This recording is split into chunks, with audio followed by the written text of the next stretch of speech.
Good evening, BSTV fans, and welcome to another broadcast from our TCR Challenge Season 10. This is rounds 18 and 19, and we're at Oulton Park.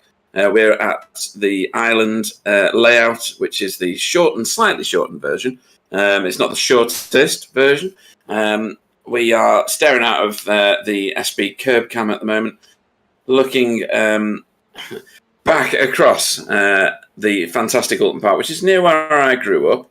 I don't know what's going on at the moment because my iRacing just shut down on me and is currently lying to me, and I don't have much sound. So I'm going to try and rejoin. I am Pete of Bingham, and Sir Alan Toon is in the booth with me tonight. So good evening, Sir Alan. Good evening, Peter. Good evening, everyone. Now, Peter's got a bit of a stress situation here because his computer is currently throwing sparks off into the air, which is very exciting for him, and but not helping him in his current commentary duties. So, thankfully, we've got Sam here this week, back from his holidays, so he's working the cameras. So at least Pete doesn't have to do that with his ailing comp. Good evening, Sam. Yep. Good evening, everybody. So hopefully everybody can still hear me as we watch Spencer McCarthy, who's currently topping the timing screens at Oulton Park. I'm not going to go through the standings because I don't know that they've been corrected, Sam. Do you know if they are correct now or not? I can tell you they are. I'm not. We found the issue, but they need to be corrected. Clyde will probably do that at the end of this week or maybe next week when you have time. Basically. Yeah, no worries. We found the issue, so it's all good. Yeah. It's good that we've identified it. That it's an issue with the endurance rounds not registering as races. So we'll get that corrected. So I'll go through what it does say, though. So what it does say is that right now, with the drop score, Sam Blees is your championship leader. He's on 1,080 points. Stephen Walker is in second place on 1,061. Jamie Wilson is in third place on 991. Matt Elmore is in fourth on 859. And Stefan Goebel is in fifth on 802. So, the top of the table, everything literally is to fight for. It's all up for grabs. Nobody is running away with this championship just yet. Now, we've got Nürburgring, we've got another endurance round, I think, that are still to be added into that to make the mathematics correct. But regardless of that, Alan, this is a championship which is wide open right now, really, isn't it? To at least 4 races. We've seen Sam Blees have some disasters. We've seen Jamie Wilson finish at the top and at the bottom. We've seen Carl Hardy finish high and have internet issues. It's all going on this season. Oh, crikey, isn't it just? It's been a real feast, though, hasn't it? You know, I don't think it's been great. Any downtime at all. But, another great circuit, another great chance for everybody to race, but the points are close, and look at the teams as well, you know. You can't believe with the close racing that Giudice can manage to pull out a couple of 100 points, because, wow. Well, no. It's fantastic performance by them, isn't it? It is, and Spencer's not been here every round of the season. I'm going to stop watching Sam's stream even because it's distracting me. I'm going to watch iRacing now that I've reloaded it, and it's worked, folks, which is all you need to know. Yay! So I don't know what my computer was doing. It said it had some software, some Windows updates to do, but it's obviously done a forced update on me, which is rude at best. We've got... Geodesic leading the way, 1,857 with Team Kameira on 1,613.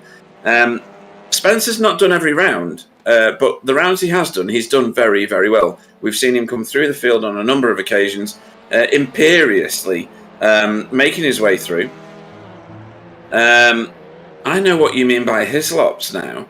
I've just done the math on it. Sorry, we were having a discussion about the different layouts of this circuit, because there are many and varied layouts and the turns that are involved. So you're talking about the chicane that leads into Knickerbrook, aren't you? Yes. Right. Which is not Foster's. Right. Okay. Yeah. Okay. I'm with you now. That's fine. We were having some debate, folks, before the broadcast started, and as usual, I was incorrect. No surprise there. Everybody just took a massive intake of breath, I'm sure. Let's see what we've got for Oulton Park. Let's go to the Driver of the Meeting Awards. So Jamie Wilson is leading the way on 5 votes. Stephen Walker on 4 votes. And Sam Blease, Carl Hardy and Simon Trendle all on 2. So that's wide open as well. We've seen some great performances this season, haven't we? Yes, Jamie's had some great performances. Spencer as well. You know, you can't take it away from these guys when they've had some outstanding performance, haven't they? You know, you just got to recognise it. You know, there's been some nights where one driver's had all 3 of us, and that's really unusual. It is, yeah. And you know, Clyde doesn't vote for winners normally, nor do I. They will be celebrating either way, if you know what I mean. They've already got their plaudits, etc. So it's really about rewarding good behaviour, good advancement through the field, great overtaking, fairness, etc. That's what that vote is all about, in my opinion. Other people may choose to do other things with that vote. And then we've got the head-to-head. So, quarterfinals have finished. And I can tell you that in quarterfinal 1, between Stefan Goebel and Matt Elmore, Matt Elmore came out on top. So congratulations to him. I'll talk very quickly. Quarterfinal 2, Sam Blease and Chris Needham. Sam Blease came out on top. And then Jamie Wilson and Stephen Walker were in qualifying 3. Jamie Wilson came out on top. And then in quarterfinal 4, Carl Hardy and Spencer went head-to-head. And Spencer McCarthy came out on top. So, score that in your heads, folks, because here is your starting grid for round 18 at Oulton Park. Your poleman is going to be Spencer McCarthy for Geodesic Racing. Simon Trendle will go off 2nd for Team Chimera. Stephen Walker will go off 3rd for Spectre 6 Purple. Sam Blease off 4th for Geodesic Racing. Stefan Goebel for VTS Esports will go off 5th. 6th will be Jamie Wilson for Team Chimera. A very good blend of cars in there as we see them lined up partway around the track, ready for launch at Oulton Park. 7th will be Matt Elmore for Spectre 6 Silver. Chris Needham will go off 8th for RWC Racing Red. Russell Cowell will go off 9th for Spectre 6 Silver. Jason Morris for iRace Esports will go off 10th with Matt Flannery for Geodesic Racing White in 11th. Carl Hardy for Spencer, for what? I was just reading the screen. For Safeguard by Results will go off 12th. Somebody needs to get some decent lead commentators into this booth because it's just shocking. 13th will be Jason Haddington for RWC Racing, I think Red. There we go. Yeah, blue, sorry. Tony Walker will go off 14th for Spectre 6 Purple. And Roger Morton will go off 15th for Safeguard by Result. I don't see JB Dejoux tonight. He must have other commitments. He's the only one that I see that's not in the lineup that would normally be there, unless I'm missing anybody significant, Alan. I don't think so. No, everybody else seems to have shown up. Yeah. We'll miss JB. He's been driving really well. Just found a bit of pace recently, hasn't he? Found some form and been in the mix quite a lot. Yeah, don't be alarmed. It seems to me like we've got somebody missing. It does, yeah. It's because JB is not here. He's such a stalwart and a regular attender.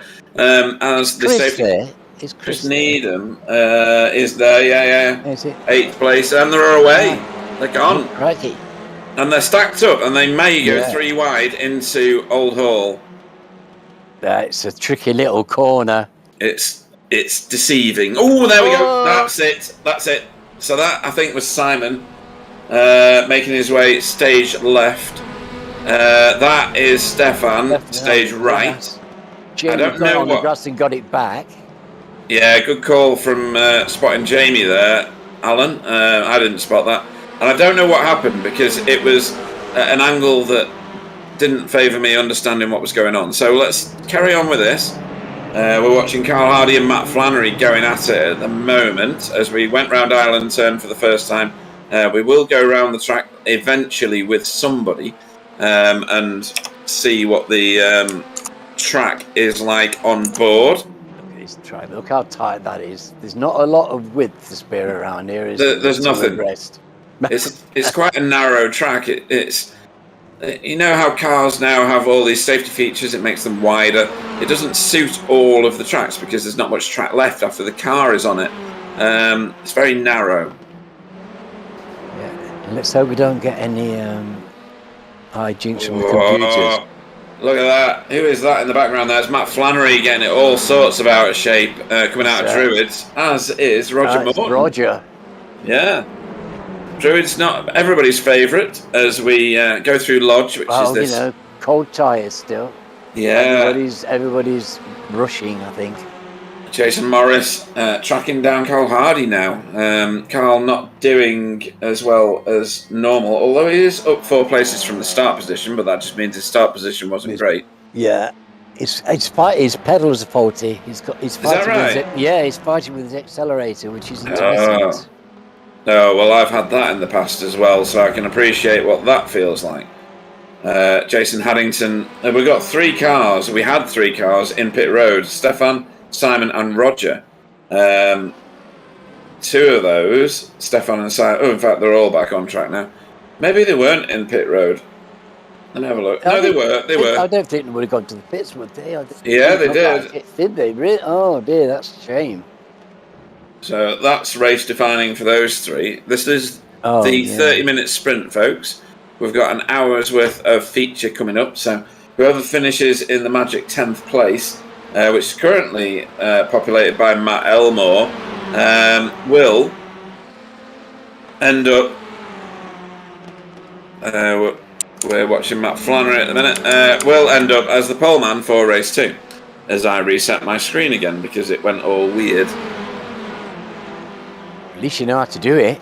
Well, I don't have a clue how to do mine. So, that was sideways there from Matt Flannery. The back end of the car getting all sorts of out of shape at Lodge. It's a beautiful section though, isn't it? Oh, Lodge, Dilly. It's just majestic. Oh dear. So many. If you haven't been to this track, folks, then you need to go there. It's just such a wonderfully constructed track.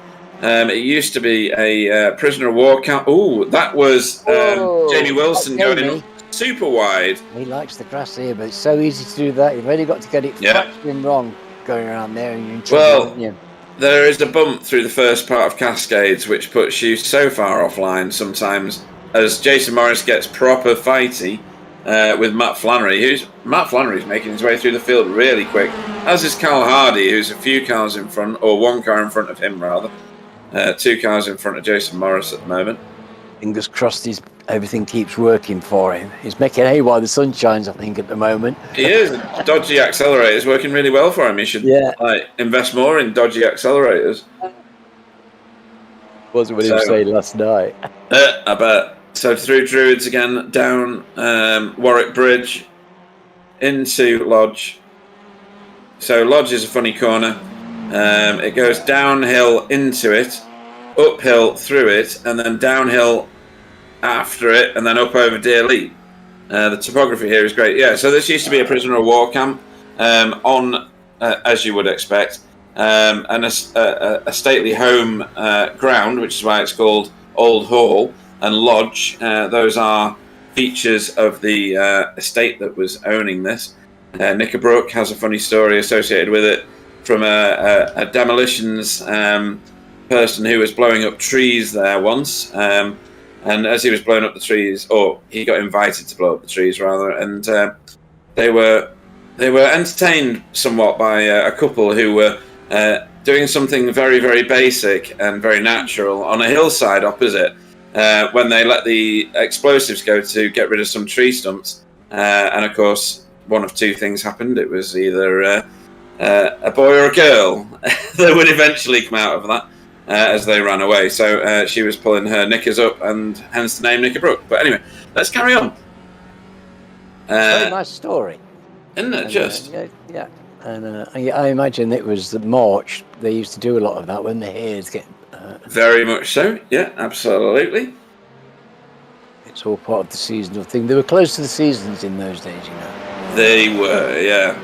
And this is a feature of these older tracks, isn't it? That all the corners have a meaning. They all have some sort of backstory, history. I was disturbed because this is a replay of Matt Elmore. Getting very into Matt Flannery. Oh, God almighty, that got out of hand, didn't it? Fast. It did. It's not quite a block track because everybody's going again, and Jamie Wilson is making hay. And he's got a cone under his car. He's stolen the cone. That's theft. That was a good old hit, wasn't it, that Matt had? Yeah, look at that cone. I'm more focused on the cone. He's lost it now. That's just not good enough. I'm going to have to watch this on replay because I've not got it live. Stefan was into Jamie. Is that what happened? Oh, is it Simon? Yeah, it's Simon. Stefan. Yeah, Simon. Yeah. Oh, he didn't see that coming at all. Stefan got a wheel on the grass, I think. I don't know. Well, yes, that was a part of it, I think. Right, so on board, slung it in. I would say that Simon's got a role to play in that because he was so wide, coming in back across the track. That was Stefan was on the apex line, wasn't he? I just got on the grass. I don't think he could brake. It's probably his braking failed him a little bit. Well, I don't think that necessarily. There was a massive amount of braking to do. Again, it was all a bit quick, really. Yeah. So, we're watching Jamie Wilson and Matt Flannery. We're quite far down the field here. We're in 10th place. This is a fight for pole position, really, for the feature race, which is to follow. Race director just yawned so much that it made me tired. You can't hear it, folks, but I certainly can. That was hilarious. Anyway, carrying on. Jason Morris closing in on Carl Hardy, or staying with Carl Hardy, which is an achievement all of its own. I think we need to go on board with somebody if the race director is still awake. It's a bit 50-50 touch and go at the moment as to whether he is. Yeah, let's go on board with Spencer. That'll be an exciting ride. So here is your race leader. So we are in Druids and we're heading towards Warwick Bridge right now. This is Warwick Bridge here. There it is. Just gone under it, folks. This is Lodge coming up. It's bumpy. It's undulating. Downhill into the corner. Off camber in the middle of the corner when it goes up over the crest. And then downhill into and then up into Deer Leap. We're on Deer Leap at the minute, heading over the start-finish straight. It's an intense lap, this, into Old Hull Corner. What people don't know is this next little straight bit here, it's called the Avenue, because it used to have trees either side. Then into Denton's, which is the right-hander here, and then you're into Cascades, which is off camber. It feels awful in certain cars. If you stay on the rumble strip like Spencer's just done, it's a lovely ride. We are now heading down Lakeside. There is a lake on the left. You can just about see it through the trees. We're into Island Bend here. Otherwise, we'd head off down to the hairpin. But we're not. We're going through... this is Hilltop over the crest here. The next little chicane is what we were discussing, or rather debating about earlier. This is Hislops. So we took it in here. Avoid the tyres, otherwise it's going to make a hell of a mess of the paintwork. And then through Knickerbrook, which is the corner we're just on at the moment. We discussed that earlier. And then up over Clay Hill. This is all gas. You don't lift anywhere through this bit.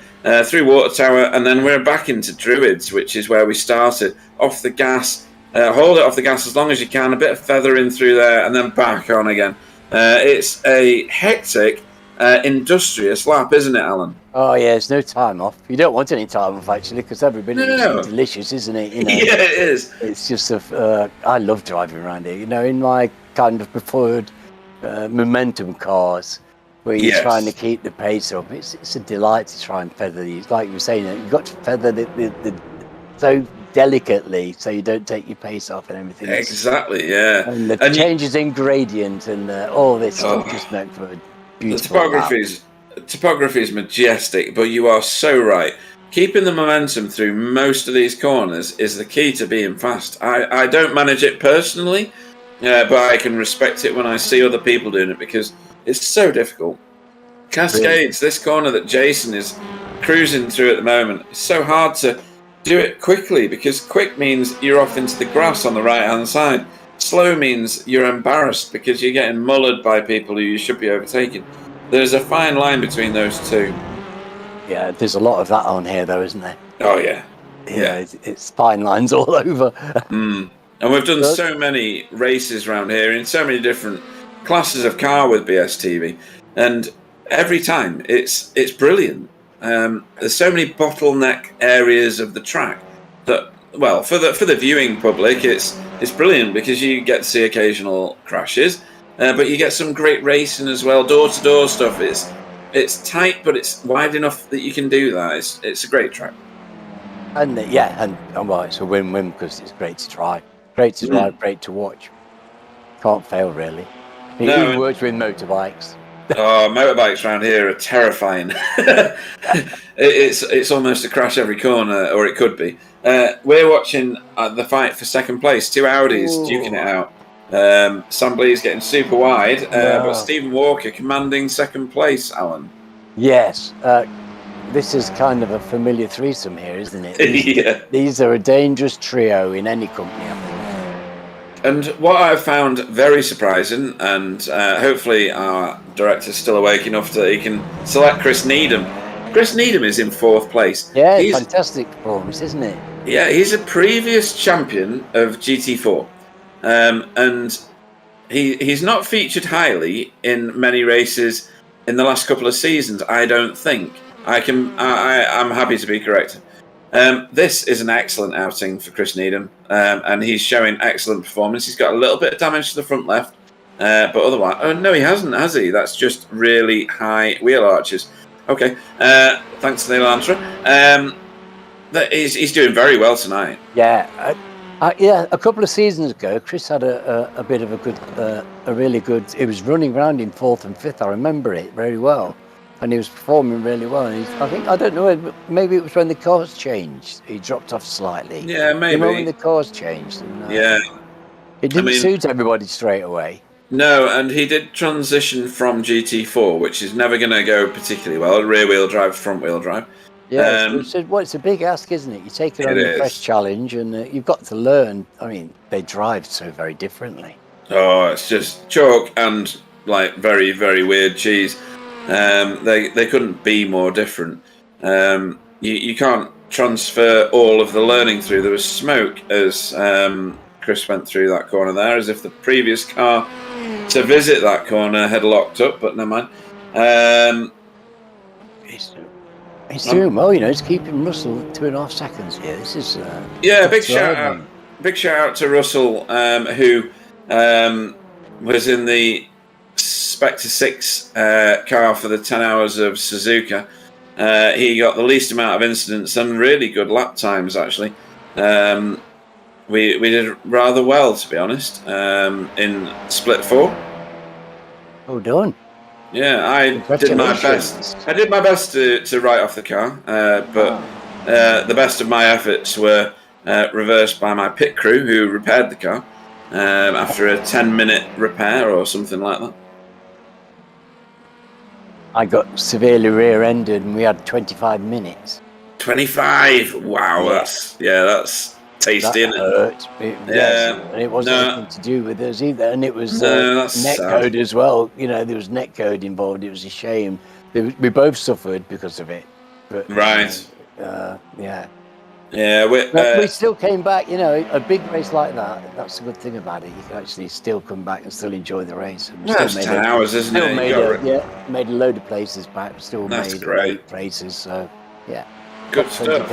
Top 20 finish. We were happy with that, let me tell you. But it's great that you're out there racing. Whoa! That was so close. That was so close. Sugar. You could not get a Rizzler paper between those two cars at that point. That was just brilliance from both drivers. Spencer's doing his disappearing act here. He's starting to, definitely. That is what 4.1 seconds looks like. Or it will be if you're in the car in front. but we're on board at the minute on Sam Bleeze's front splitter, I think, as we go through Druids, take the second apex out of that corner onto Warwick Bridge, or under Warwick Bridge, I should say. The Audi's done very well in the last few races. We've seen it at the pointy end since Nürburgring, really. Yeah. It's having a good outing. You don't get much time for slipstream at Oulton, do you? It's too busy. There's no big straights. And all the better for it. I think so, yeah, because, if it was all big straights at every track, then one car would dominate. Or one driver would dominate. And that's not been the case this season. It's been a good selection of tracks. Different skill. It pulls out different skill sets from the drivers, and it just shows you how capable they are, because they're fast at all of them.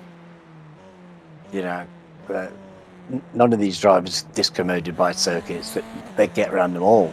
They're all great car handlers. In this company, you've got to be, otherwise, even at the back, Roger's a really good driver and he's quick.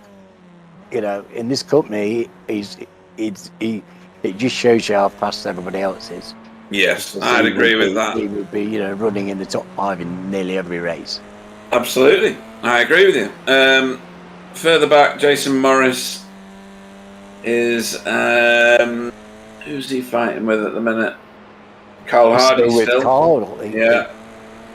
Jamie Wilson hanging on to Carl. Great performance, hanging on there. He's getting what draft there is. He's getting the advantage of it, and they're working together nicely. They're both in the same chat, I think. So yeah.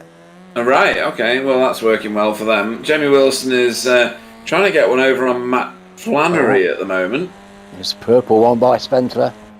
127.1. I can tell you, folks, that's over half a second faster than the next available car. That's shockingly fast. Lucky. Stephen and Sam are doing 27s, but 27 sevens and 27 8s. Yeah, and it's not good enough. What is that about? Ooh, what's going on here? Ooh, bit of a problem with the brakes, I think. Again. Yeah, let's have a look at that, because he was on Vox, I think, apologising because he scared the hell out of Stephen. Oh wow, yeah, he's got his braking point well wrong. Wow, good job, Stephen spotted that, but he was shouting. No, he wasn't. He was very calm about it on the chat. No, I mean, a bit. Oh, I see. I bet Sam was shouting. Yeah, he was. Yeah, he was alerting Stephen as he was happening, saying, I've got it wrong. So if Stephen slowed down. If he hadn't, it would have been T-Bone, wouldn't it? Curtains for both of them, that would have been. Yeah, absolutely. Great reactions by the pair of them. Too right. So this is Tony Walker getting tracked down by Jason Haddington at the moment. Jason doing really well. He's ahead of some of the biggest names, Simon Trendle, Stefan Goebel, and Roger Morton. Yeah, he's doing fantastically well. And Chris is still doing fantastically well. But, look at the lap times. 28.2, that's a really good lap time. It is, yeah. 128. Both, 28 is a fantastic time. It is. Now, obviously, Stephen and Sam just posted 129s, but we saw why that was. Spencer McCarthy continues to put in fastest laps at 127 flat. I think he's only one lap away from getting a 126 something. Oh, that would be a fearsome thing to see. It would, yeah. It really would. Terrifying for, all the wrong reasons, I guess, because it's just super fast.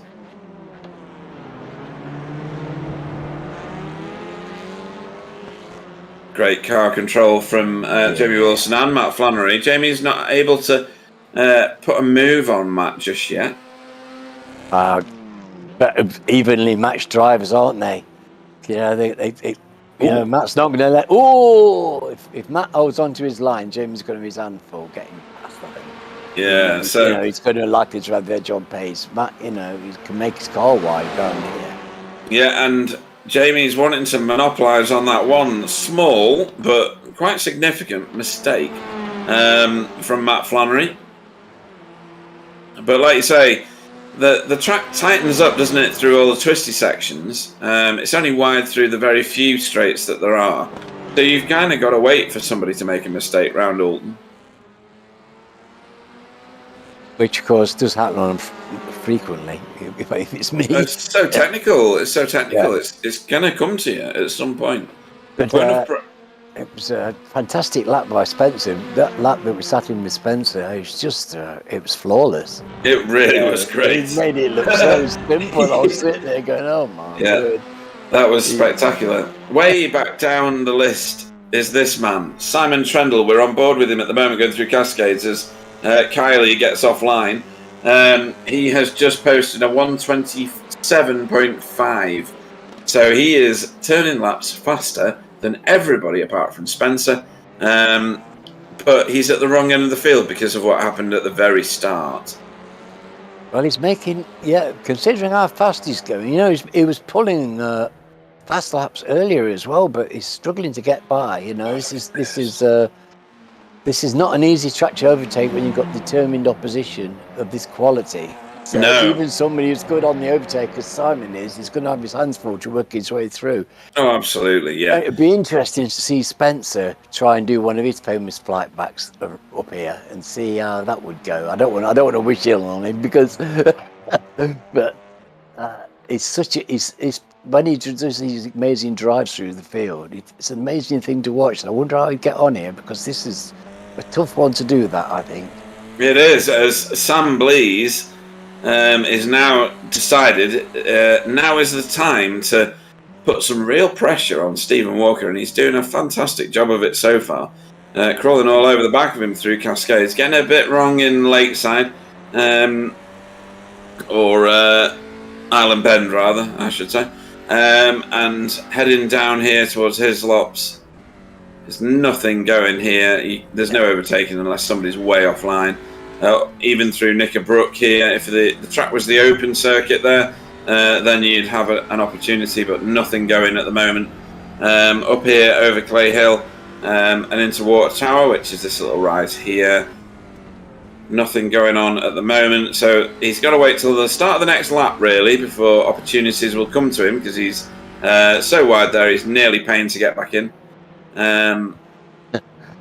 I've been overtaken there before, but you're not going to do it with the kind of pace these guys can generate. Not really, no.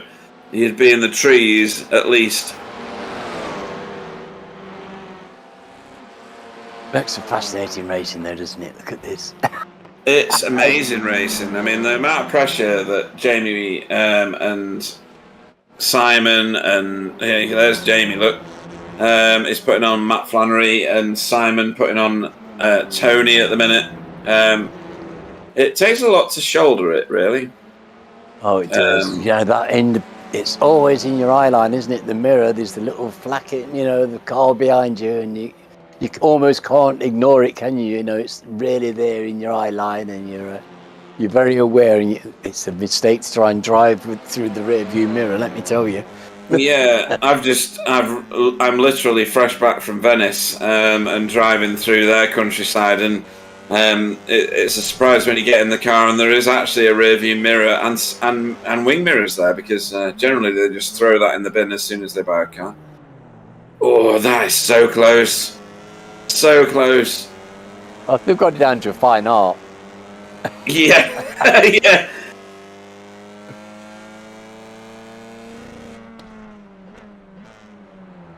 Oh. Unbelievable how close Sam gets. No contact at all. Fantastic work. It's just total trust in the guy in front as well. So he's got the draft here. You can see him hauling in, but it's just not enough for him to get alongside. The straights aren't long enough for that. So what's he going to do? He's going to slingshot his way through. Here we go. Druids there. Get alongside. Oh, we weren't on board with Sam, of course. Wrong car. We were on board with Simon Trendle with Tony Walker. My apologies to everybody watching. I thought that was Sam Blease on Stephen Walker. And I've got the race director giggling in my ear now because I got it so wrong. Thanks. It's not what you need. He's taking it in his stride because, after your magnificent performances as co-commentator and cameraman in the last couple of weeks, you deserve a few strokes, I think. Really do, yeah. I couldn't agree more. Anyway, right. Oh, Jason Haddington, out of shape, coming out of the Ireland bend. Well, Jason will be driving hard. These guys are working hard. They're not hanging around. And he's done a bleeze. He's done a bleeze. Oh, there's nearly a second one. As Tony Walker gets off down the road. I think Kylie came off out of the gas and let him go there. He knew he'd done wrong. Oh, God, yeah, he certainly would. I bet he's a bit embarrassed about that one. Yeah, I would say so. So this is Matt Elmore still chasing down Jason Morris at the moment. Usually Matt Elmore's a bit further up the field. I don't know how much practice he's had, but he's certainly putting a lot of pressure on here. Carl Hardy has not moved any further forward. Russell Cowell is Carl Hardy's next target, but there's quite a lot of time. You can see that there's nobody in the track ahead of Carl. Matt's going looking at Jason now, hasn't he? He's obviously closed. Yeah. I don't think Jason. Well, Jason is one of the best defensive drivers you'll ever see. He's determined and stubborn. He is. He's as annoying in defence as Russell Cowell, who is probably the most annoying defensive driver. I mean annoying in the you can't fault it category, because he just bolts himself to the favourable side of the track and stays there, which means you've only got the outside line to go on, and you've got to really work super hard to get round. So, yeah, I agree with you. Jason's very good at positioning his car in a way that stops others from passing him. And Jason Haddington is playing with Stefan at the back end. Now he's doing really well, I'm not surprised he was making small errors, because I think he must be pushing it as hard as he can to try and stay in front of Stefan, because that's no mean feat keeping Stefan behind you. No, and he's only got 1 minute 19 to continue it, because that's all we've got left of this race. Unbelievable. Which means, where's he gone? Are we on white flag lap? Are we on the last lap? I haven't seen Barney. We're not on the last lap, so we've got one more. This is worth putting the camera at. The cutback here could be worth a fortune. Matt's hanging on amazingly well, isn't he? What a drive he's done. Yeah. Because James has been driving fantastically well, so if any kind of a chance, he would have been passed. There's Barney waving the flag. White flag. Well, it's a short lap, so it won't last much longer. Nope. This is your chance, foes. Last chance saloon. Keep it on the track, Carly, my dear. This is what we want to see. This is great. It really is. You got a whiskey tonight, have you, Alan? Indeed. I've got one of my selection of fine. This is Old Pulteney, 12-year-old. Oh, yes. Very well-known whiskey. Yes, I do like it. Yeah. A fine choice. I've got respect for anything that's 12 years and older. It's, you gotta be careful where you say things like that, but never mind. Well, I don't know. I managed to keep it. I can't keep it for 12 minutes. So, flying through here. Through Cascades again for the final time. Jamie Wilson chasing down Matt Flannery. His own teammate, Simon Trendle, who found difficulties at the start with Stefan. Trailing him at the moment. Here comes Sam Blees into Lodge. Just 2 corners to go. Fantastic. Sorry, Spencer. Sorry. It's a long way from Venice. It's a long way from Venice. Yeah. Well done, Spencer. another flashing fantastic lights. drive by him. The only A flawless acceptable performance, time. really. His lap when we were sat in the car was fantastic lap, and great performance. Stephen, another great second place. Sam, look at these three, crikey, look together as usual. And Spencer only had an 11-second lead. Well done to Chris. I think that's fantastic. Yeah, Chris Needham's finish is excellent. That bit of mayhem at the start of the race, that carried on, the effects of that carried on right through the whole race, didn't they? Yeah, they did, yeah, because everybody was out of position there, or given a position that they wouldn't ordinarily get. So everybody coming over the line thick and fast here in this sprint race. Oh, that is close. That really was close. Is that putting Jamie at the front then? That is putting Jamie Wilson on pole. Wow. Here comes That's Roger. Interesting. Come on, Roger. Bring her home.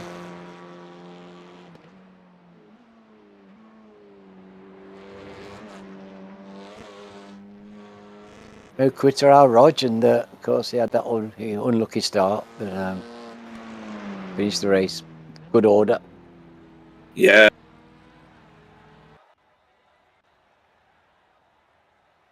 So, Roger being the last one over the line will complete that session for round 18. So your finishing order.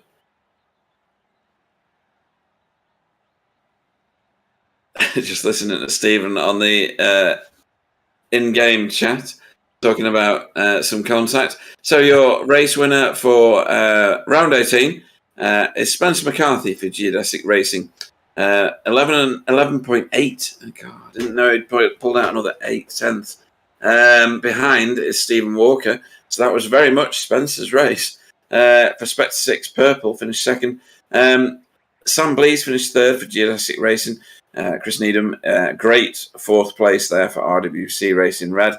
And Russell Cowell in fifth for Spectre 6 Purple. Sixth was Carl Hardy. Seventh was Jason Morris. Matt Elmore finished 8th with Matt Flannery 9th. 10th was Jamie Wilson, his teammate for Team Chimera. Simon Trendle finished 11th. Tony Walker finished 12th. Jason Haddington finished 13th. A delayed Stefan Goebel finished 14th. And 15th was Roger Morton. A fantastic race, that. We had just about a bit of everything you want to see in a race as a spectator. A crash here and there. Some great overtaking. Some good duels. We had Spencer leg it and get nearly a 12-second lead. That was one of the better feature races I've seen for a while, Alan. It was bad. It was proper sprint racing. God, the time flew. The nature of the track is just so it never stops. So the time just flew in that race. I couldn't believe when you said we were on the last lap, looking at last lap. Goodness. I mean, I was just stunned that after that incident at the start. I mean, it could have been a horrendous incident, but one car went left, one car went right. Stephen Walker loops it out of Island Bend there in the distance. I thought this is going to be carnage. I'm going to have to get the race director to throw a caution or something.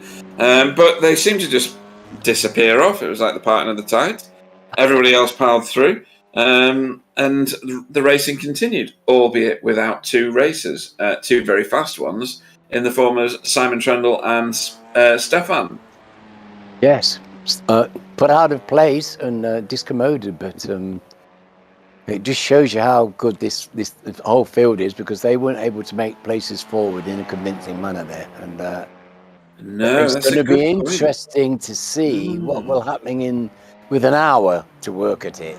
To make people make mistakes, and you've made a good point there, though. So they did struggle to move forward. Two of the fastest cars in the field failed to make their way through very, confidently. They had some time to make up. Not what we normally see. Yeah, and that shows how difficult overtaking is at Oulton Park. We saw Jamie Wilson, who's he's great at putting people behind him, especially on British tracks, because he races them more frequently, I think. Simon Trendle, who we know is utterly rapid, he's not shy in overtaking people, absolutely not. And he struggled to move forward as well. So I think your point is very well made. If anybody gets out of position at the start of this feature race and 1 hour race, they're going to really struggle to move through the field with any confidence. Sobering thought, but well, certainly they'll be looking to be careful at the front. But we've got a reverse grid, so it's just going to put more. We've got cats among pigeons built into this race. This feature race that's coming up, because we've got Jamie's going to be at the front, and it's going to be back to front, and we're going to have that fight back and drive through the grid. It's either going to happen. If it doesn't happen, then we're going to see different people on the podium today. Yeah, absolutely we are. I'm just going to ask race director, do I need to delay the start? Okay. I'll wait for the session to tick over, and then I will delay our start. Our next track, Alan, is one I don't even know. Rudskogen, or however you're supposed to say that. How are you supposed to say that, Sam? Before you start laughing at my pronunciation of a track that I don't know. How the hell will I know? Oh, okay. I've heard Rudskogen, but wrong. That's it. Rudskogen. Regardless of how we say it, we think we're wrong. So, okay. Likely. Rudskogen, let's go with that. Yeah. We'll go with the British pronunciation. Yeah. Right, let me... anglicised. Yeah. Look at this. So I need to do this. Hang on. So, is that right? That's not right. Right. That's put Matt Elmore at the front. Is that not what we said? No, it was Jamie. Oh, hang on. We're in Vert 8 for this race. Okay. Oh. It was random, so I thought it was always 10, right. But it's not. It's random. Well, so we are inverting 8. So Matt Elmore is your poleman. And Jason in second. It is for iRace Esports. Carl Hardy in third for Safeguard by Result. Fourth will be Russell Cowell for Spectre 6 Silver. Fifth will be Chris Needham, who was doing a great time, having a great time in the last race. RWC Racing Red. Sixth will be Sam Blees for Geodesic Racing. Seventh, Stephen Walker for Spectre 6 Purple. Spencer McCarthy will go off 8th. Matt Flannery off 9th. 10th will be Jamie Wilson. 11th will be Simon Trendle. Tony Walker will go off 12th. Jason Haddington will go off 13th. Stefan will go off 14th. And Roger Morton will bring up the rear of the field, folks. So this one's going to be hasty at the start, I think, because we've got a lot of fast people, Alan, coming through. The medium pacers, I'm going to call them. They're not the slowest of cars because we don't have slow cars in this field anymore. But they are not as fast as the super fast, are they? No. We do have plateauing, don't we? We've got kind of three levels where we get bunches together and racing together and enjoying the racing. But this is going to be very interesting. Are we going to see Jamie and Simon, who are together? They're running together. And Stefan, are they going to be able to make the progress up the field? Are we going to see Spencer getting through? He's got to get past. Well, look at that. Spencer's had some races where he's lost the front end of his car, if you remember. Where was that? Was that an Australian track? I can't remember now. I'm going to have to go back to the track listing. It'll remind me as soon as I see it. Sandown. Do you remember? He went off twice at the same corner. So he's got previous for losing it in strange places. Not Sandown being a strange place. Just strange for Spencer to lose the car. So let's see what he can do in traffic, because leading a race might be easy for him. Do you know, he can. Yes. He might be that sort of person that can focus. He's not distracted by other cars. Let's see what happens when he's in traffic, which is going to be, regardless of what he wants. He's behind his teammate, Sam Blees. Let's see what happens here. The pace car is going to peel off into the pits, which will become a feature of this race because it's an hour long. Here we go. Are we going to see a patient start, or are we going to see Rapido Humongo? Well, as you pointed out previously, we've seen some hour-long sprints, haven't we? Yes. But that fast start of the previous race had serious consequences. It did. Ooh, that's very super wide there, I think. I think people were wanting to get some heat in the tyres and maybe just... Well, is that Matt Flannery back there on Simon Trendle? He's on the outside, or he was. Oh, Simon Trendle's braking. It's so much better. Oh, Simon. dear. Oh, dear. Oh, and Stefan's gone off onto the grass. Well, it's not a blocked track, No. so there's no caution. Oh, Everybody's... Stefan's had to take a tow. He's That's either had to take it or he's rage quit, one of the two. Yeah, that's unfortunate. Great camera work from Race Director there. Yeah, it caught that all beautifully, and I wouldn't have thought Stefan would have had to. He's definitely reset. He would have got back in, I think. Yeah, let's see this again. He must have had some damage. So, crikey. That could have been a lot worse, I think. I think so. So it started here, I think, yes, with Jamie stacking everybody up underneath the boot lid of Chris Needham. I think that is ahead of him. And then everything just bottlenecked up. Yeah, it was. Yeah. It was those two cars stacking everybody, really.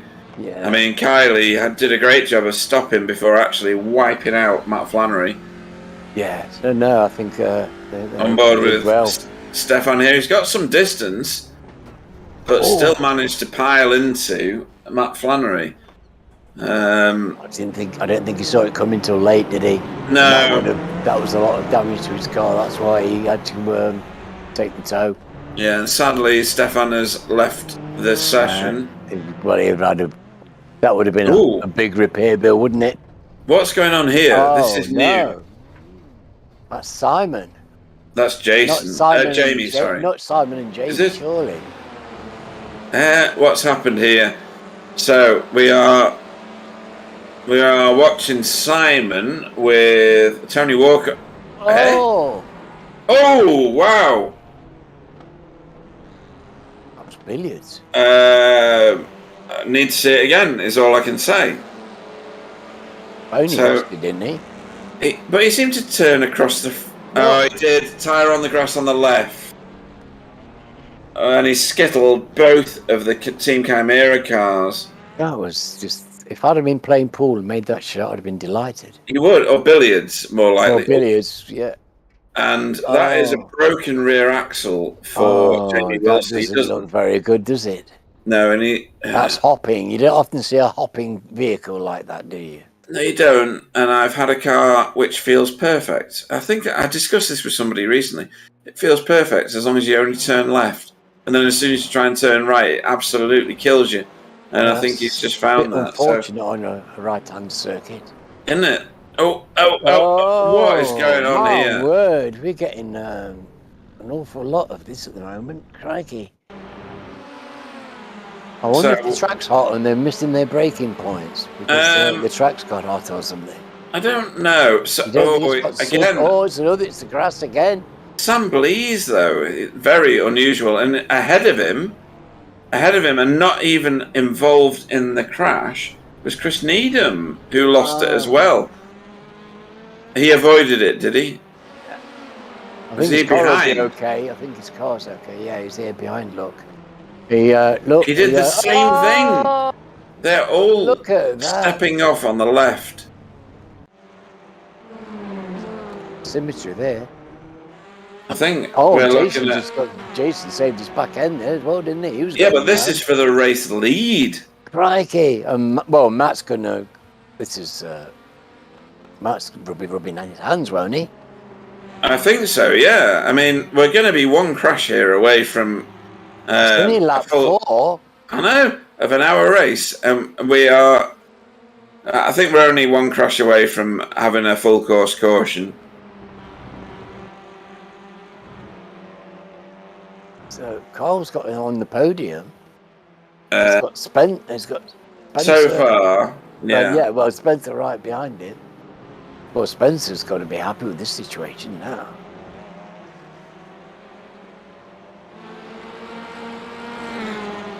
Wasn't expecting to see him in fourth straight away, wasn't he? Quite down the field. Yep. He was no. Was he fifth or sixth or something? I think he was seventh because he finished. Oh, I don't even know now. He's up 4 places, so he's he started 8th. Yeah. Of course he did, because it was a reverse 8. Of course, silly me. So he's through the little bit of carnage, he's made 4 places in those 4 laps. Yeah, good evening to David Ayres on the chat. Haven't actually looked at any of the comments. David?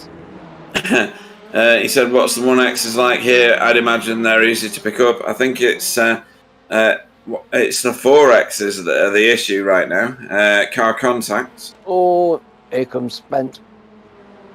Hard defending by Carl. Yeah, he's done well there, though. Keeping his foot down. Crikey. Kept a clean race. Brave driving by the pair of them. That's a tricky little corner. It's so easy to just lose the balance of the car there and go wide. Yeah, Cascades. It's like it draws you out, doesn't it? Yes. You don't even notice that you're going too fast until it's too late. Yeah. It's crazy. So up to now, just happened. Roger Morton has been binned off by his own internet connection. Oh, Rog. That's a shame. We've been getting a lot of technical stuff in the team just recently. Yeah. It's a common thing, but at the moment we're getting a lot of stuff breaking down between various members. Well, on that topic, Alan, as Spencer McCarthy is literally pushing Carl Hardy down the track there into Druid's corner. Oh, he's got a good run. He's got an excellent run. He's not going to stop that. That's majestic. Beautiful. Can't do better than that. You can't. Well, hello. Steve Walker going to try and come. Yeah. He's going to try and follow suit as quickly as he can. He won't be hanging around. Now, this is 2 different styles of driving. So, Spencer set Carl up a turn before he actually did the overtake. Does that make sense? He made Carl run too heavy into Druid, got the cut back on him and much more momentum, and did the job. Whereas I think Stephen's going to do it under braking, because that's what I see Stephen doing a lot of. Might be wrong about the style, of course, but there you go. I think he's going to be struggling to do it under braking on here, isn't he? I'm not sure there's no mega braking zones. No, well, yeah, and these are wide cars for this circuit. Yes. I think that's probably why we're getting so many little wheels on the grass, because it's just the sheer width is challenging for the car. Yeah. I totally agree with that. It's again, bikes go well around here because a bike's only slim, isn't it? And the track is not the widest. Another thing to challenge the drivers, there's a bit more room in the MX-5. There is. Yeah. You like your MX-5s though, don't you? Oh, I love it. I love it. I just wish I could drive it better. I was expecting you to buy one. I had one. My last car was an MX-5. Was it really? Right, okay. Yeah, gave it to Roger. Ah, that's what Roger's racing. No. He drives. No, he just drives it. He drives autograss, and he builds autograss races all the time, and he's got a nice shed and everything. Okay. He's got internationals last year. Very good.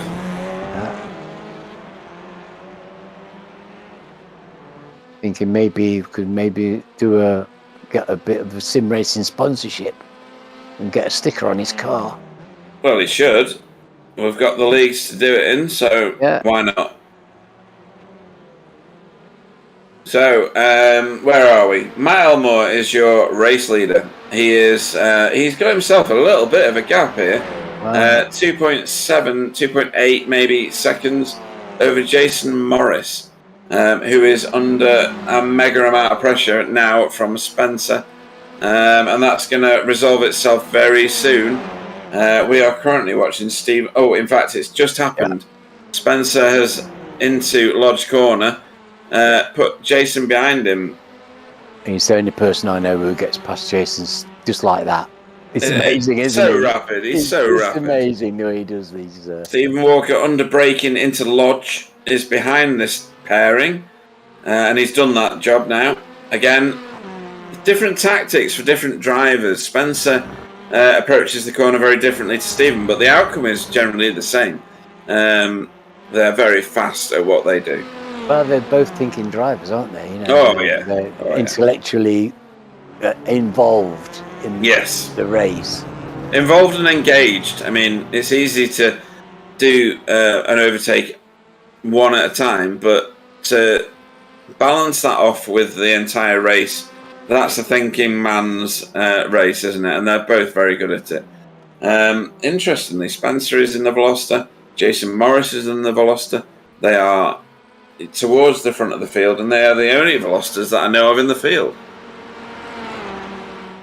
Interesting. I wonder if that's just a bit of a coincidence. It could well be.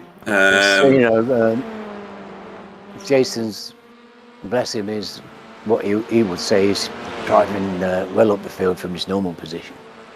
He started on the front row in second place. He's doing great. If he can get a podium, that would be a fantastic result for him, wouldn't it? It would. Unfortunately, the next car rather behind him is Stephen Walker. Yes, a couple of seconds. And as Stephen, as we know, very adept, like Spencer is overtaking. There's another one. Yeah, Simon Trandall's just overtaken Jason Haddington, making him into 7th place. Oh, he's into the 27s. The 27s are pouring out already. Simon are both chunking the 27s out. Spencer. Where's Sam? Where is Sam? Sam's back there. Sam's doing it as well. Yeah. Spencer's done a 1:27.22. Fastest lap of this race so far. Threatening that 26, isn't he? Whoa! No! This is bad. That was third place. Broken rear axle. You're gonna have to tow. Unfortunately, Nick Clibbins literally just posted, "Come on, Jason Morris." What happened here? He's clipped tyres, I think, on his own. That looks like a tyre injury. Not this one, but the next one. Oh, he's lost his braking, got on the grass. Yeah. Brilliant that he's not actually taking anybody else out with him. He's got, look, the engine's blown on it as well. Yeah. And then so he got pivoted on his axle. Oh, look at that. It's a sad sight, Jason. That really is a sad sight. I feel for him, man. I do really feel for you. He was having a fantastic race. He's got a free repair. Let's see if he'll rejoin the race. Jamie Wilson will be his target when he rejoins, if he rejoins. I hope he does. His time is still going. Nick Lemon says, spectators curse. Yes. It was unfortunate, wasn't it? Yes, unfortunately. Yeah. He was having such a good run. He was. Great to see you watching our stream, though, Nick. Continue to do so. Throw a like in our direction and keep watching, because Jason's a stalwart now. Very nice man, is Nick. Good ride, good driver. In that case, he needs to sign up and join. Yeah, well, I keep mentioning, how awesome these leagues are. Oh, and Jason Morris has left the session, so that's his evening over. That's a shame. He was doing so well there, wasn't he? Yeah, well. He was, yeah. You're on board currently with Spencer McCarthy, chasing down race leader Matt Elmore. I said it in the previous race, Matt Elmore has a phenomenal amount of ability. He's led this race so far for 15, hang on, how many laps? No, 11 laps, 15 minutes. And done so very, very well, but he's getting tracked down by a very rapid Spencer McCarthy very quickly. Yes, that's... I don't suppose Matt will enjoy seeing Spencer in his mirror there. But, like you say, at least he's been at the front and he's been having had a nice clear track with a good opportunity to drive. So this is fair. This is just, you can't argue with Spencer's pace. Not at all. And David Ayres, who's been highly entertaining in the chats on YouTube, says, I thought there was no smoking in the pit lane for Jason Morris. That's funny. His temper. I don't know the situation, but I don't know why David Ayres isn't racing in this league anymore. He should really join again, because it used to be good fun inside the chat rooms when I was racing, which I might well do. I might sign up again for this league if it continues for an 11th season. Roger Morton, his PC is playing up. That's why he's no longer in this session. We saw that, Roger. We saw your internet collapse as we watched Spencer McCarthy piling the pressure on, is the best way to describe it, onto Matt Elmore. These are old rivals, of course. These are guys that have been racing against each other for a long time. They know each other inside out. And the cars are evenly matched, of course. Oh, yeah. Very much. So they're enjoying themselves, I imagine. Yeah, I'm sure Matt's enjoying this a lot. Yeah, we're approaching a third of the way through this feature race. Pit stops will become a feature from, I expect, half an hour onwards. So we've got, 13 minutes before we get to that, 12 minutes. I don't think Spencer wants to wait that long. He wants his free track ahead of him again, doesn't he? Well, he enjoys that. He knows how to make hay. That's for sure. Yeah. But I don't see that he's pressing too hard at the moment. Matt's got good pace. They've got 7 seconds over Stephen. Well, watch that gap. Spencer's, like we said before, he's a thinker, isn't he? This is an hour race, and he's only got 18 minutes on the board, 19 minutes maybe. He'll know that he can take his time now. The gap behind him is 7 seconds to Stephen Walker. We may even see him in shot, but I doubt it. 7 seconds at Oulton is a number of corners, really. There he is. Yeah, it's enough to put you out of sight, isn't it? It's not like some sort of... yeah. So, if Matt can hold the pace, there's no incentive for Spencer to go forcing the issue, because he's saving a bit of fuel at the moment. Good point, actually.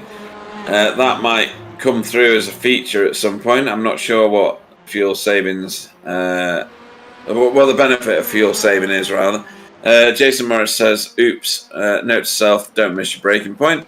Yeah, couldn't agree with that more. And David Ayres says, I might sign up if we change the format from a 30-minute sprint and an hour feature. Still keeping his hand in, doing the practice sessions, which is always good to do. No idea what we'll do for next season. Not discussed it with Sam or Clyde yet. We will do that later this week, as I said last weekend.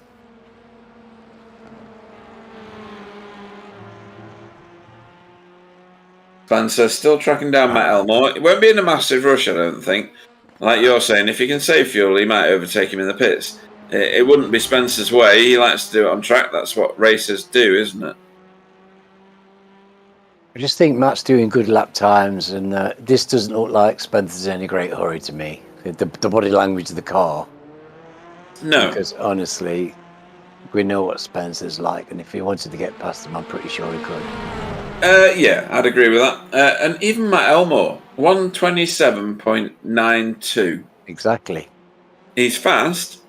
He really is. If he's in the 27s, there's really no incentive to go by him because no, not at all. Why would you? Stephen's not making any time on them. No, not at all. Oh well, he's still at 7 seconds. He's just done his own fastest lap, just 127.84. So you could say he's coming, but he's not really, is he? Because no, still at 7 seconds. I've been watching him for a few laps now. Exactly. So the status quo. I think as soon as that gap starts to close, you might see a bit more effort from Mr. McCarthy. Yeah, I mean Spencer still holds fastest lap of this race, a 127.22. He's got no incentive immediately to do anything about that. As the teammates of Chris Needham and Kylie come together, not literally. Great to see them. Strong midfield positions for the pair of them, isn't it good? Yeah, I always fear overtakes at Old Hull Corner because there's multiple lines through there, and you only need 2 races to be on 2 different agendas. Is the best that I can come up with at the moment.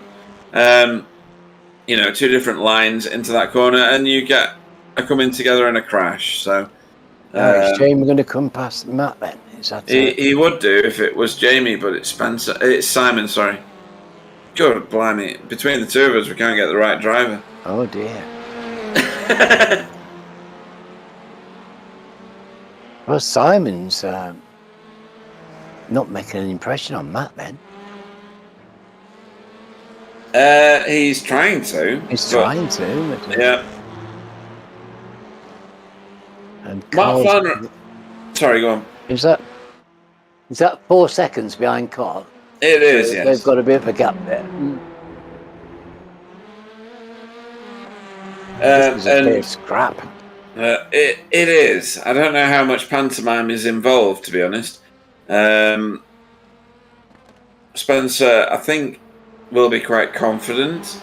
They are doing, obviously, identical laps because they're in the same places behind one another as the last lap. That's a 128.0. This is several places back. Simon Trendle on Matt Flannery. So where's Jamie? Oh, crikey. Jamie's at 12. How come Jamie's running 12? Is it? He had the incidents early on at Island Bend, if you remember. He got skittled. Who was it that did the skittling? I can't remember now. I didn't realise he'd gone back to 12 though, crikey. Yeah, it was pretty fundamental for Team Chimera either way, because Simon Trundle's fought his way back to where he is now, which is 6th place. This is the battle for 5th on your screen. This is quite a tough match. Driving really well. He put up a great defence in the first race, and he's done a really fine job on Simon so far, hasn't he? He really has, yeah.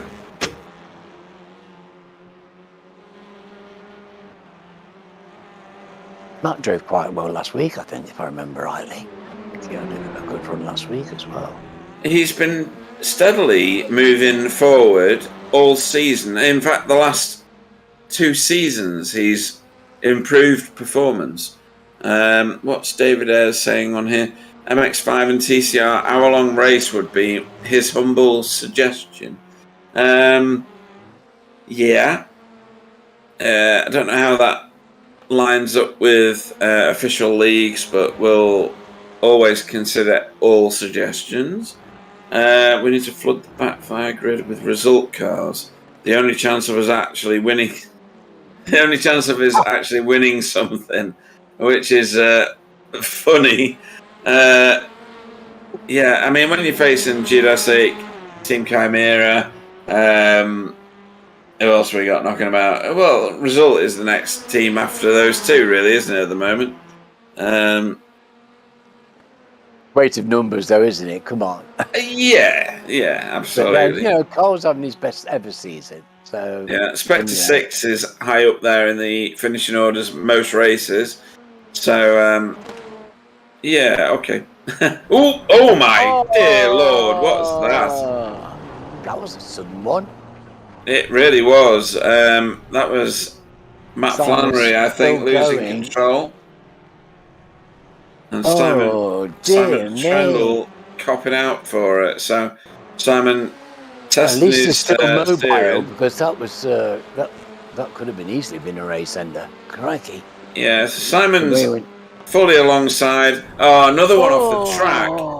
So Matt Flannery, one wheel off the track on the right hand side. Spat his car. Oh, right. Everybody's in pit lane, are they? Sam, Simon, and Jamie. That's twice Simon's been caught there, isn't it? And been T-boned in the same place. Yeah. Goodness, he's not having a good night tonight. No, and is this Sam Blaze's second trip to pit road? I think it might be. Very unlucky. So they'll be taking. Is the pit lane open, or is it? No. Can they take fuel at this point? Sorry, it's Jamie Wilson's second trip because of what happened earlier. Say that again, sorry, Alan. And they take fuel. Is it too early? Oh yeah. No. This is the window. The very earliest part of the window. They can actually, at least it's not a total write-off. They have to come in to get something fixed for the fast repair. They can take advantage of it. That's going to change people's strategies if they're coming in early because of damage and fueling fueling early. Yeah, it's going to definitely mix things up significantly. We've got who has just pitted. Let's have another look at that. So your first car is Sam Blease, Simon Trendle, Tony Walker. Also, Jamie Wilson's been in twice, and Jason Morris was in on lap 9. So, some will owe us yet another pit stop. Matt Flannery has just entered pit road. So it has started. The 30-minute mark is the threshold for some of them, at least. Spencer McCarthy overtaking for the lead. There you go, folks.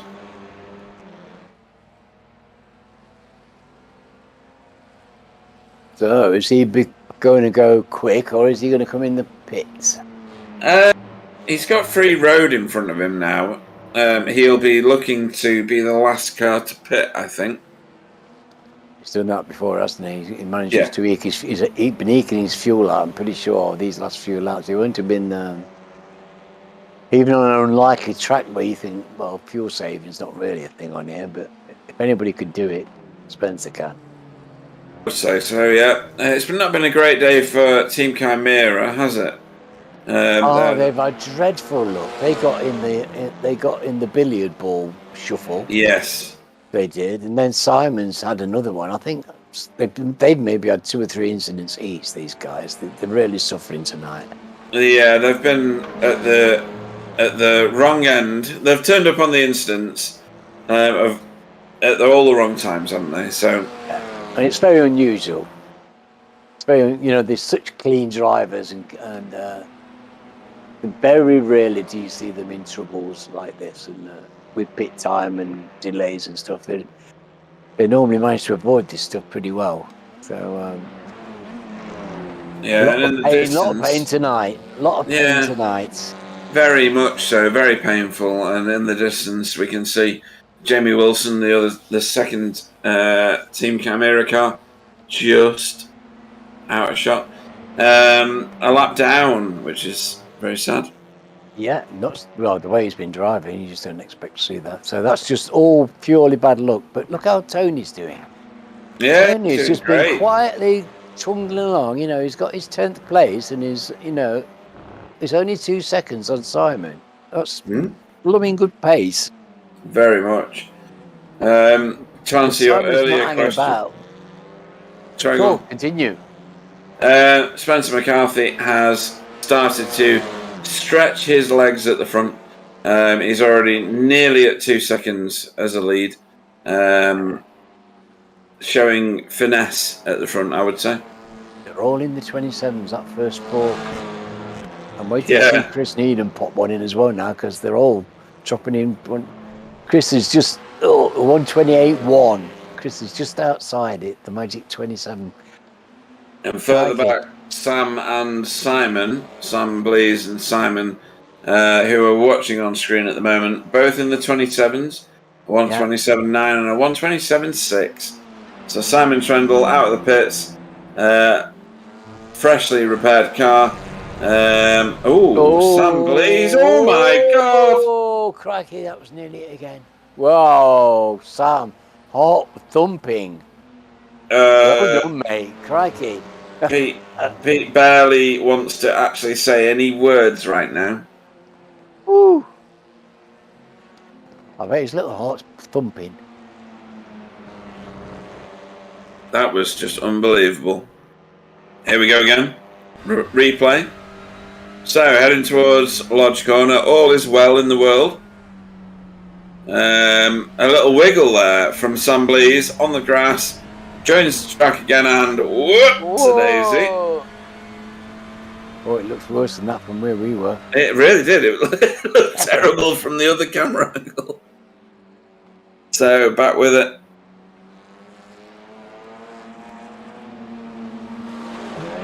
Wow. This is a tasty prospect. Sam and Simon. Goodness. In 8th and 9th, Sam and Simon in 8th and 9th. They'll be moving forward. There's still 28 minutes to go of this race, so yeah. Now, are they going to partner up and try and work together, or are they going to fight? No, not a chance. All the cars in front of these two are yet to pit.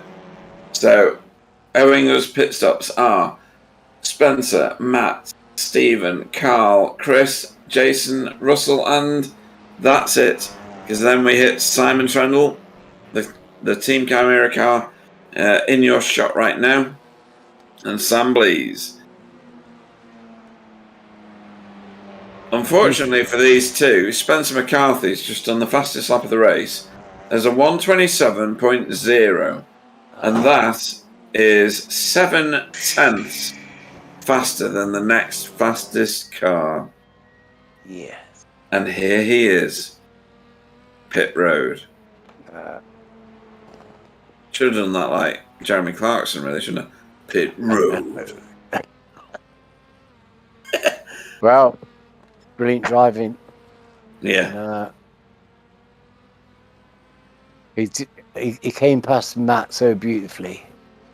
Do you know when he made his mind up, he wanted to? That was it. Yeah. Pretty much what you'd expect. He just found his moment, and he carries the pace through, doesn't he? He just goes through the corners. So when he comes out the corner, he goes into a corner behind you, and he comes out in front by some mysterious manner. Yeah, and my brain, the only thing it ever says when I see those overtakes from Spencer is, "That's too good." That's what it says. It's too good. I love to watch the overtaking these guys do, because there's so much timing involved, because they're all so close. There's never huge gaps, and you often see them just slotting in a car into a gap that's really only just a car and a quarter. Yeah. One car plus fractions. Yeah. You know, it's exciting racing right there, isn't it? It is. So Simon Trendle. Yeah. Simon Trendle is 0.8 of a second ahead of these guys. Is that right? Or am I reading my screen wrong? Sorry, Spencer McCarthy, isn't it, of course? Really? Spencer McCarthy's got 24 seconds on these guys? 24 seconds on these guys. Oh my giddy aunt. That's unreal. 24 seconds. So, Russell Cowell has been in while we've been talking, and Jason Haddington has just entered pit road. Sorry, go on. Oh, wow. 24 seconds is... I was just thinking, chewing that one over. I know what you want to say. You want to say the word obscene Alan, because that's what it is. That's a stunning amount of time. I couldn't even believe what I was reading on my screen. Tony Walker has entered pit road. They're only they're all in the same second, so they're only losing half a second a lap. Yeah. It's just what? Only half a second. So still owing us pit stops, folks. We have the top 4 vehicles. Matt Elmore, who's just entered pit road as I was speaking. Tim Walker, who's done the same. Carl Hardy, Chris Needham, and then we hit Spencer McCarthy. This is your... yes, they're all in now. They are. Has Chris come in? Come on, Chris. Yeah, I think he will. Yes, he has, yeah. Just. Yeah.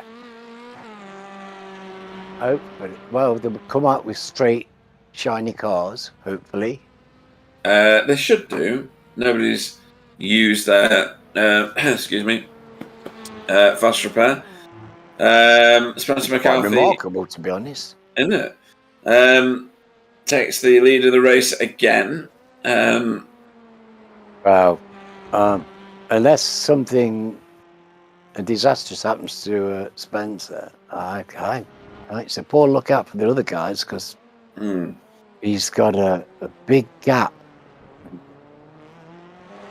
He doesn't throw them away, does he? No, and given that he started in 8th place. And we're only had half of the race. Yeah, that's where I was going with it, to be honest. It gets even more impressive. I'm going to remind you that we've got to vote for somebody for driver of the evening. Yeah, I'm glad you reminded me of that. Yeah. I don't know what the hell I'm going to do. Matt Elmore is in 2nd place currently. Yeah, he's a fantastic driving. There's been so many great performances. Definitely. Everybody's had to work hard. There's no easy races on this circuit. Everybody's having to work hard. I've been very impressed with Chris Needham tonight. Chris Needham has been excellent. Yeah, you are absolutely on it there. He finished 4th in the first race. He's moved it a little bit. Did he finish 4th?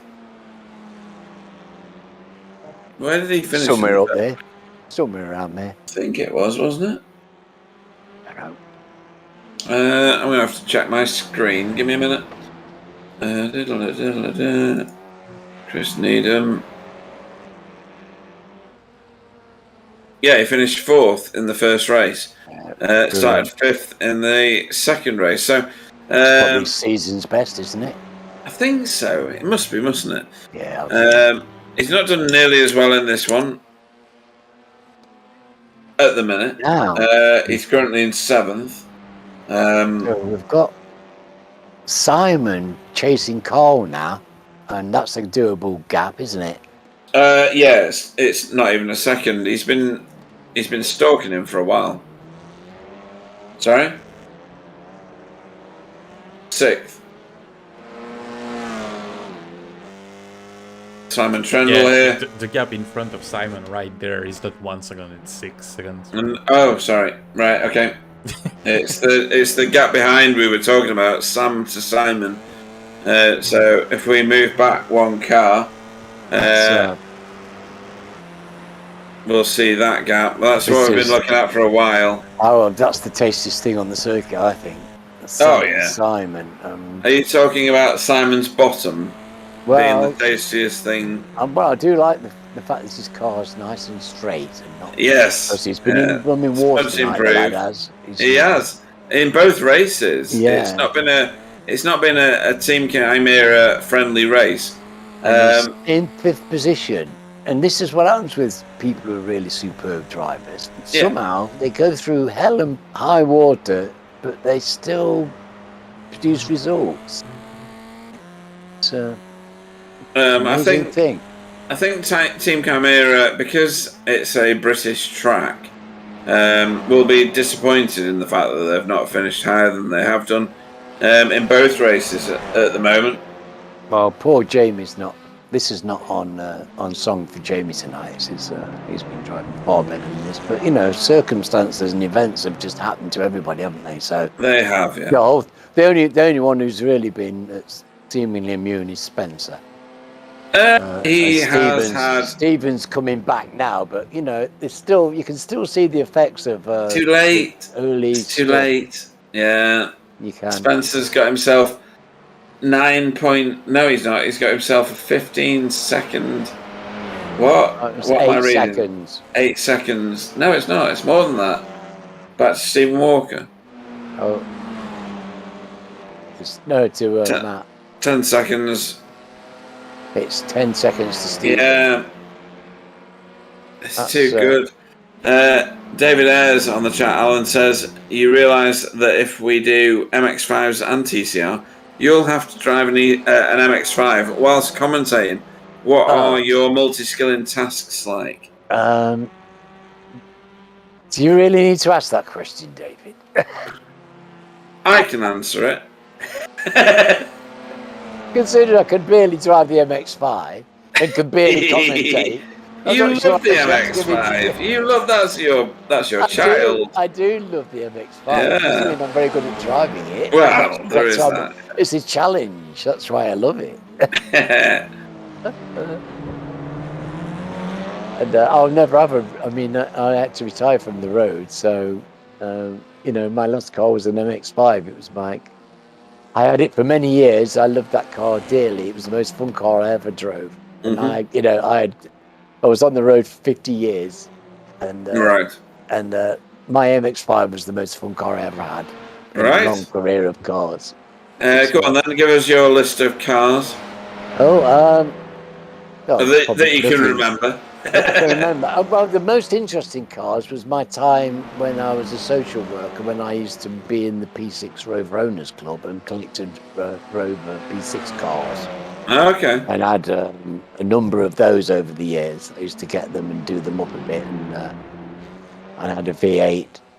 I had one of those lovely V8 with a boot-mounted spare. Yeah, they were special, yeah. Oh, it was gorgeous. I loved it. My dad loved it. And we spent many happy hours because we just 60s cars. We both loved those cars. They were Dad's dream cars, Mm-hmm. He was very happy to see me driving around in them. But yeah, lots of cars, lots of rubbish ones. Because I used to like buying cheap cars and keep them going because I enjoyed mechanicking. I had a nice garage with lots of tools and. Very good. I used to do all that myself. In those days, you could. Yes. Yeah, most cars these days are so electronically reliant. It becomes more than a mechanic's job, doesn't it? I don't think you can do it. You need the software and everything, don't you? Yeah. But we could do everything with my garage. I could do anything in the car. We used to change engines, gearboxes, everything. We didn't used to think twice about it really. It would be a morning's job on a Saturday morning. These kinds of things. A comfortable world when you know that you've got the skills to fix whatever can come at you. Yes, and the tools. Yes, and have the tools, absolutely. That was very handy until my garage got completely cleaned out with a lifetime's everything. They even took my chain hoist. What, as in thieves? Yes. Oh, you are joking. I'm not. They stole a lifetime's worth of tools and cleaned my garage out. Well, those people need to feel very bad about themselves, it has to be said. Yes. Well, I've just about got over it. It was only 25 years ago. No, that's longer than that, actually. Is it really? Right. See, so 23 years. It was about... I would feel embittered for a very long time as well. Awful. So. It was awful. It was truly awful. It was a bereavement. I can't tell you because when you use tools a lot, you get very fond of them. Yeah, you get used to them, accustomed to them. And, I do a lot of woodwork. Yes, well, there you go. I know. I have exactly the same thing with my gouges. It's exactly the same. Yes, thing. I love them. I do love them. A particular. Oh, hang on a minute. What's this? That's Mr. Flanagan. That looks. Yeah, but that's at Cascades. He's obviously lost the front end of the car in spectacular fashion. He's been out in the greenery, Alan. Yes, but he's on the road, so there is quite a wide excursions. You know, the excursion out there. Oh, you're going to have to explain that. That's weird. Yeah. His rear brakes are absolutely incandescent.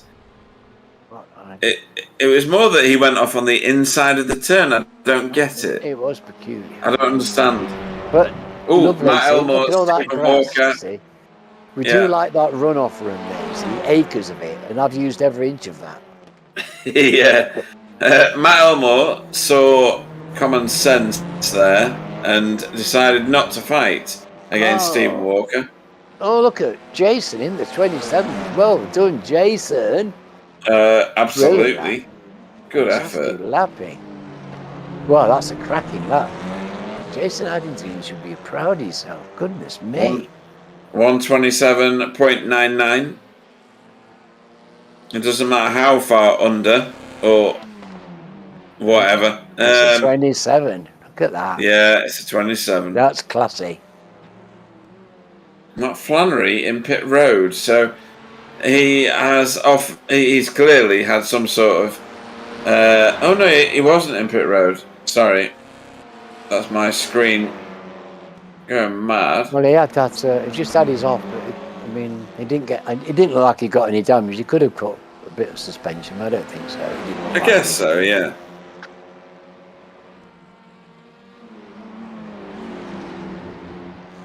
Oh, Matt Flannery was in the pits, folks. The race director has informed he has to do punishment. As does Sam Leeds. Drive of shame. Well.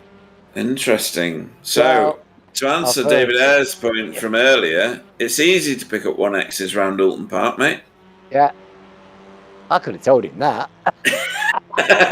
So, David Ayres says, what was... Pete, before you continue, there's another big name that's got a lot of incidents. Really? Oh, 13. Right, okay. That, but... Wow. No, that's fine. 13 incidents with 12 minutes remaining means we will see other visitors, Alan. Well, for sure. Possibly. So, David Ayres says, what was everybody's first car? His was a Ford Capri Mark II. I think that's a lie, because back that point, that would have been a very expensive car, a very high-powered car, a Mark II Capri. Mine was a 996 4-speed banana yellow, or canary yellow actually, Ford Escort. It was one? Just. What do you mean? Which one? Was it an XR3i or something? Oh, was it hell? It was a 996. It wasn't even 1 litre. It only had 4 gears, so that I could overtake the milk floats that I encountered. On the way to college. It was horrendous. Faster than my first car, which was a Singer Gazelle. A what? A Singer Gazelle. Singer? Singer. Are you 100 years old? It's a Singer Gazelle. Look it up. Yeah. I know what a Singer is. Yeah, and I know what a Gazelle is. Yeah. In 2-tone willow green. It was a thing of beauty. Wow, that does sound good. I always liked the Singer 2-litre Le Mans, which was what they put through the racing trim, but it was an open wheeler. Took the bumpers off or something. Yeah, absolutely that. So Sam, what was your first car? The one I really bought, or the really first one I drove, which was mine, but gifted. Yeah, well, gifted is fine. I mean, I bought mine from an auction, believe it or not, for £140. So what was your first car that you were gifted? Well, the very first one then was an Opel Combo, which... an Opel Combo? Yeah. It was good. It's like a Vauxhall, isn't it? It was a Vauxhall. Yeah, Vauxhall. Opel is Vauxhall in Europe, I think. Yeah. It was mostly to move stuff from the band I had and things like that. But it didn't last long. The gearbox failed and had a lot of other failure. And it was too costly to repair, so I bought a Corsa. Oh, okay. Crikey, none of these were invented when I was learning to drive driving. Crikey, Capris and courses, goodness me, you know. Yeah. We were still in standard 10s and Morris Minors when I was buying my first car. Oh, great stuff. David says his Capri died when the Pro Shaft. What? Shaft? He's very posh. Pro Shaft decided to part company with the car whilst travelling. I don't know what a Pro Shaft is. A prop shaft. I think that's what he's after, but the way he's typed it is hilarious. He sounds very posh. A very Pro Shaft, darling. Wow. Anthony Jacobson says he's driving a Vauxhall Combo at the moment. So he's sympathetic to Sam's cause, at least. I bet I had more chrome than a lot of you put together. Yeah. Vast acres of chrome. Yeah, Clyde, of course, we know, cut his teeth on a Model T, because he's as old as dirt. Beautiful car, Model T. Yeah. Oh, that refinement. I think my car of choice would be an MG TD, I would think. Really? Yeah, I like those. The look of them, the character of them.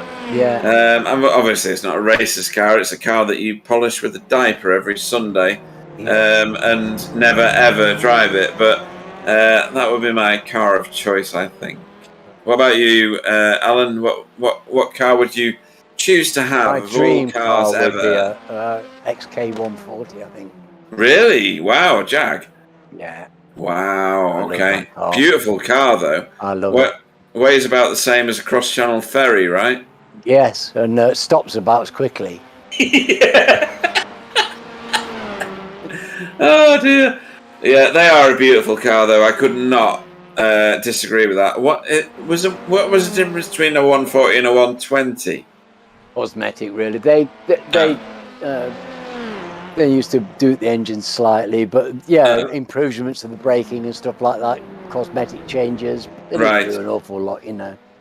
I mean, the 120. I would have taken any of those, any of the 20s. Any of them would have done me. All the XK cars are just beautiful vehicles. Really beautiful. And Sam, what is your car of choice? Oh, definitely a Mustang. Oh, a Mustang. Which one? The Boss from the 1970s or /80s, or are you talking a modern one? Well, if I really had to buy it now, because I can't do mechanics at all, I would buy a new one. But the real dream one would be a 860s Mustang. 1968 Boss. Yeah. Absolutely brilliant stuff. That's what we want to hear from. Oh, it's a gorgeous car. Steve McQueen style stuff. Yeah. Not for me. I'm not an American car person at all. Oh, if I was to have a second, third, fourth, and fifth choice, somewhere in there would be a Dodge Challenger 1971. My word! I would have one of those Woodies. If I was a Woody, right? Yeah, Woody. Yeah, too right. I would. That's classic. That. My other dream car from childhood was, of course, a DB4 or 5. Any of those would have done me very nicely. Oh, look at this! Look at this! Simon Trendle, Carl Hardy. Oh, and I thought it was going to happen, but I was hoping that if I ignored them, it would go away. Yeah, that's majestic. Ignoring what Alan just said, that's absolutely beautiful overtaking from Simon Trendle. And I don't know whether David Ayres is winding me up on the chat, but he says a friend of his has 2 Model Ts, one of which is converted to fully electric. I am not sure that is legit. Is that even possible? It's probably possible, but you'd have to be deranged. Yeah, that's funny stuff. That's just wild. I mean, you'd have to rip the whole soul out of the car, wouldn't you, in order to do that? But never mind. What are you going to do with your starting handle? Well, exactly. You know, what you turning it for no reason, just for show? What's that? Goodness me! Build up your muscles. You're never going to break your wrist that way. Well, at electric cost right now, it's probably to recharge your electrical system. Oh, goodness, yeah. I can go Dynamo. another 2 miles now because I've Yeah. turned this for about an hour. Come on, Carl. Carl's trying his best to stay on it, you know. You can see He needs he's to really stay going. there, doesn't he? Yeah. I mean, he's in the fight for the championship. He needs to really put his foot there. Well, we lost points last week, didn't he? He couldn't drive last week. Yeah. So that was a disaster for him points harvesting, because he's been doing these kind of 5th position regular. These are good point scoring placings.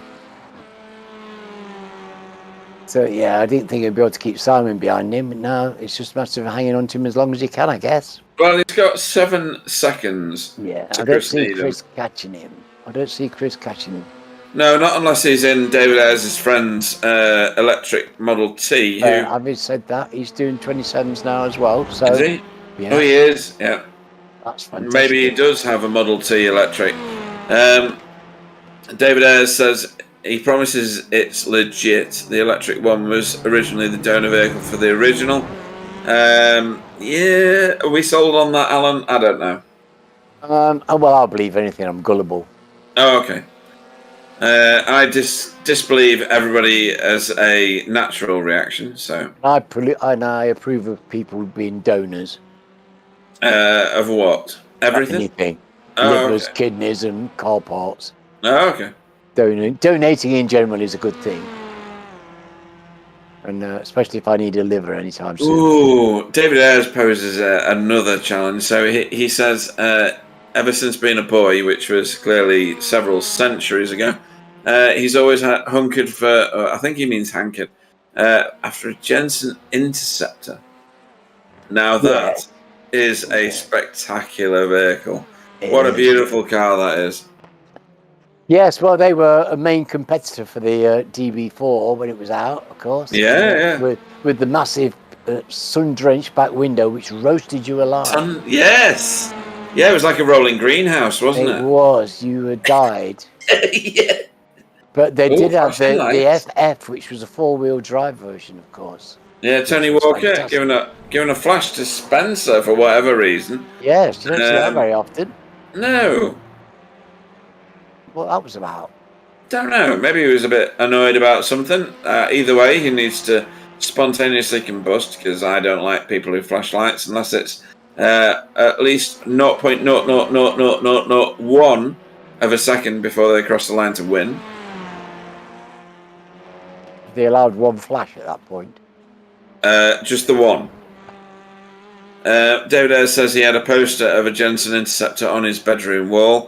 I had Kim Basinger. Oh, my generation, they all had the Lamborghini on the wall, of course. Which one? The Miura? No, the spiky one that Rod Stewart had. The Countach 5000. Countach 5000. Yes, now that is a car of legend. It featured in the Cannonball Run. It was the car made of utter plastic. But what a car! What an icon! Yes, well, as long as you didn't like rear view mirrors or anything. Yeah, or you needed any shopping. Yeah. As long as you like just driving around in a buggy. Yeah. Well, Rod had one, so can't be. Well, why not? Rod's got one. It's good for everybody, right? That's right, but I bet he didn't go shopping in it. No, ever. And I bet he had trouble getting his hair inside it, to be honest. I think he'd have to have it built round him, to be fair. So this is Sam Blees putting massive amounts of pressure on Kylie now. Can Kylie cope with this pressure? Don't know. So far, this has been a fantastic performance. I was thrilled to see that 27 going for him. It really was. That was such a brilliant lap. And you would say that Sam was likely to get past him, but he hasn't got very long to do it now, has he? No, he doesn't. Kylie's done a couple of 127s. He did a 127.8 not long ago, which bettered his 127.9. Yeah. he's clearly got the pace. He's just not got the consistency, I would say. I think it's coming. Oh, I don't disagree. I think he's got the levels of practice perfect. His defending line there is brilliant. 2/3 of the way across the track from where Sam wants him to be. And yeah, very well positioned. He's doing the same here. White flag. As race director whispered in my ear, but I couldn't tell what he was saying. Now I know what he was saying. How on earth? We're on the grass. Yeah. Oh, crikey. So how was? That was brave, wasn't it? It was. Yes, all of that. I am speechless. So Spencer is on a run into the flag now. That's Dear Leap ahead of him. This is going to be flashing lights again for Spencer McCarthy. 14 seconds. Well, yeah, literally twice what he had. Yeah, twice the length of the 26. race. Come on. 26.8. Congratulations. He's absolutely polished that one. Now this is going to be important. Sam Blease. Fastest lap to last. Boy, that's a killer, isn't it? This could be Jason Haddington's Jason. highest finish. Come on, Jason. Come on, you've got this. Anyway. You've got this. He's in 7th place at the moment. Sam Blease is breathing all over him. Wow. He's that close. And he's managing it. He's doing it. Behind him, that's fantastic. Oh, well done, brilliant. Jason. Well done, Jason. Yeah, fantastic drive. So that was Sam on a recovery drive from earlier. Well, that's a great result for his team, Chris and Jason, 6th and 7th.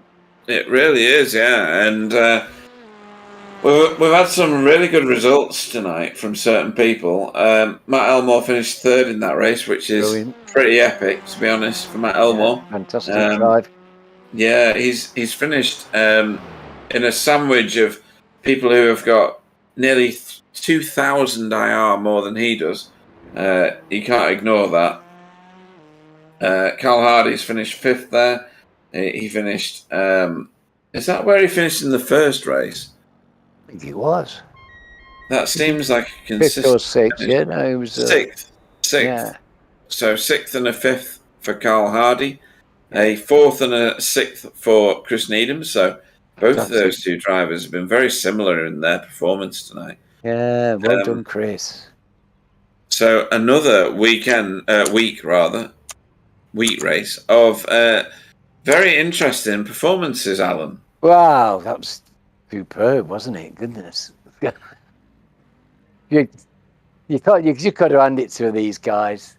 You throw everything at them and they keep coming up smiling and racing, don't they? They do, yeah. It's just brilliant. So your season 10, round 19 here at Oulton Park finishes as follows.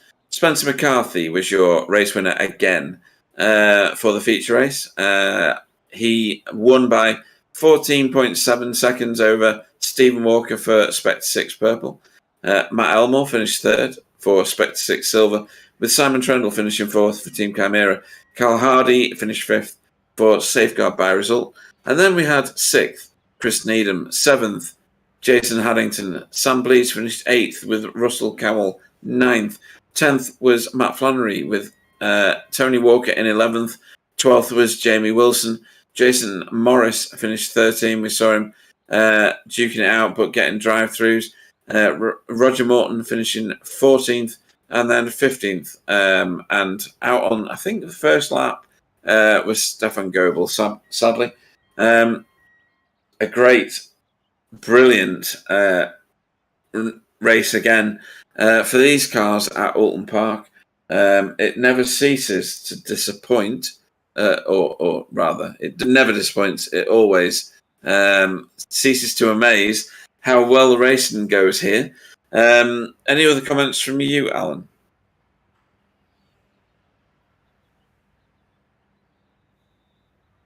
Alan's gone for another whiskey, apparently, because we don't have Sir Alan on the chat. we will start, therefore, with some of the interviews. Worth, I think, starting with Stephen Walker, who I will bring into the booth, probably mid-conversation, because that's what normally happens. Good evening, Stephen. I was, as it happens, yeah. Hi. Yeah, excellent. I try and do that every time. Double second places tonight. Not quite got the answer for Spencer McCarthy, who got a double oneers. Anything you can do in future rounds, do you think? Or is Spencer on a different level at the minute? At these tracks? Yeah, I think it's a mixture of him just being stupidly quick. The Veloster, I don't know whether the Veloster seemed to be really quick from the get-go. Like, my car took ages to warm up and get into the area where I needed it to be to have any confidence into the corners. And I think Spencer really likes this track. He's probably done it in real life as well, I'm not sure, but yeah, he was solid today. Like, there was absolutely the best I could have hoped for is what happened for my positions, finishing second in both races. In qualifying, as the session ticked over, I just crossed the line and went into third, and I think I was sixth. So that saved my bacon as well. It put me in a much better position in that first race. And then with everything that happened, it was insane. Yeah, second race. Where did you start? You started like 7th or something, didn't you? And then slowly made your way through. We had some incidents in both races. We almost had a track blockage. Race direction was millimeters away from throwing a yellow on that one. It didn't quite happen, but it kind of benefited you. It moved a couple of cars out of your way. Yeah, very much so. I got very lucky in that second race in the fact that there was a few incidents ahead of me. The start was all wrong. Like, Spencer, who started behind me, well, 2 cars went past me at the start because we weren't all bunched up together properly. So whoever was on the right hand side near the front, that obviously whatever their strategy is, but it cost me 2 positions, so I was back down to 10th. But in hindsight, it kept me a little bit out of the trouble that ensued. So kind of a good thing. I think I got very lucky tonight. I know we used to say it a lot, but I think I got a few. Lucky walker. Yeah, basically, yeah. I got no off tracks in that second race, but everyone else decided to go off the track, and then after skimming my car, so that gave me like a 2, and then I got hit, and then it gave me a 4, and then I got hit again, and that gave me another 4. So I had 10 incident points, and I'd not even gotten off track, and that was within the first, I think, 5-6 laps of the race. I'm not sure. Well, TCRs are like that, though, right? I mean, it's a contact sport, really, isn't it? You know, it's Robin's racing in a TCR. Absolutely, we're watching literally, or I am on the broadcast at the moment, the first incident at Island Bend or at the hairpin, and you literally stopped. You had nothing else to do. There was nowhere to go. No, I was just hoping everyone behind had decided to see it, and I think I got a 2 and then a 4 in that corner, and then after I got past Carl, he gave me another 4 into that corner as well. But it was the first time he'd followed me into it, so it's fine. Obviously, I managed to not get many more, but from my point of view, I was lucky. But I mean, I'll take it after last week. Where I didn't last week wasn't great for you. This Oulton Park's been a lot more forgiving for you. Tony did well tonight. He finished 11th in race 2. Where did he finish in race 1? Tony finished 12th. Not a bad result for Tony, really. No, I think there was a bit of argy-bargy in the first race, but when you're racing people, like you say, it happens. And then in the second race, I think he got caught up. I think he went to break into the hairpin and got a wheel on the grass, and that sent him plummeting into other people. It's just this track that happens nearly every single race I've ever done here. It's really unlucky. Yeah. So obviously he was really sorry about that. Well, tyres on the track has been an utter feature tonight, as Alan will no doubt attest to. There was a million of them, Stephen. There was. very much imagine I saw them all flying over in my mirrors, and in front of me there were cars scattering everywhere. I didn't know where to go at one point. Going into the hairpin. Crikey! I know it's been hot in the mouth, stuff quite a lot, but what a race!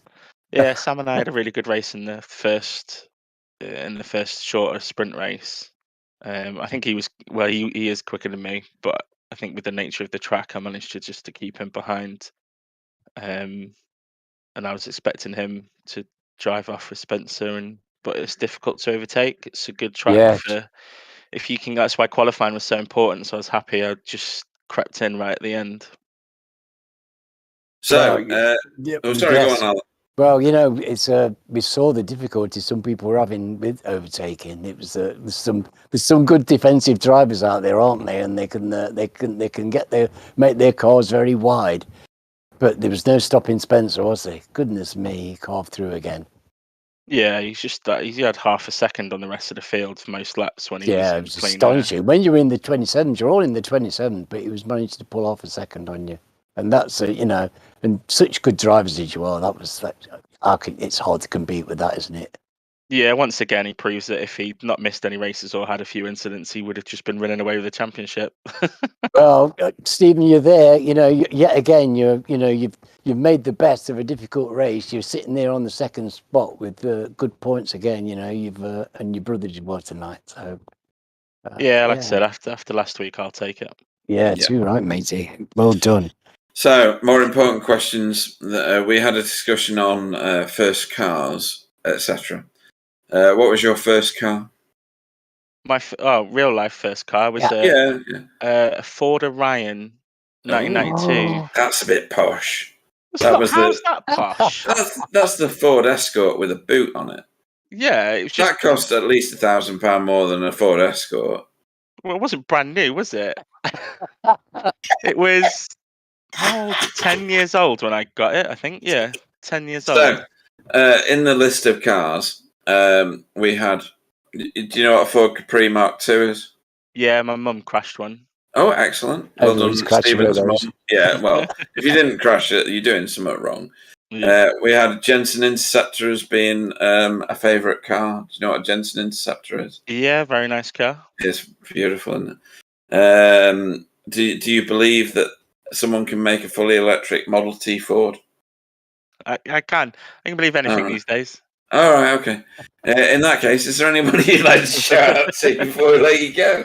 Yeah, obviously you guys for putting the show on, and really appreciate you turning up each week. It's what we do for fun, and we appreciate the time you take to do it. Sam for the great race in that first race, Spencer for being stupidly quick, my teammate Matt for being a team player, shall we say, and Russ and my brother, and just everyone else. I know there was some argy-bargy, and I haven't really watched a lot of it, but from what I could see, it was just genuine mistakes. I don't think there was any malice in anything that happened. So thanks to everyone for showing up as well. Appreciate it.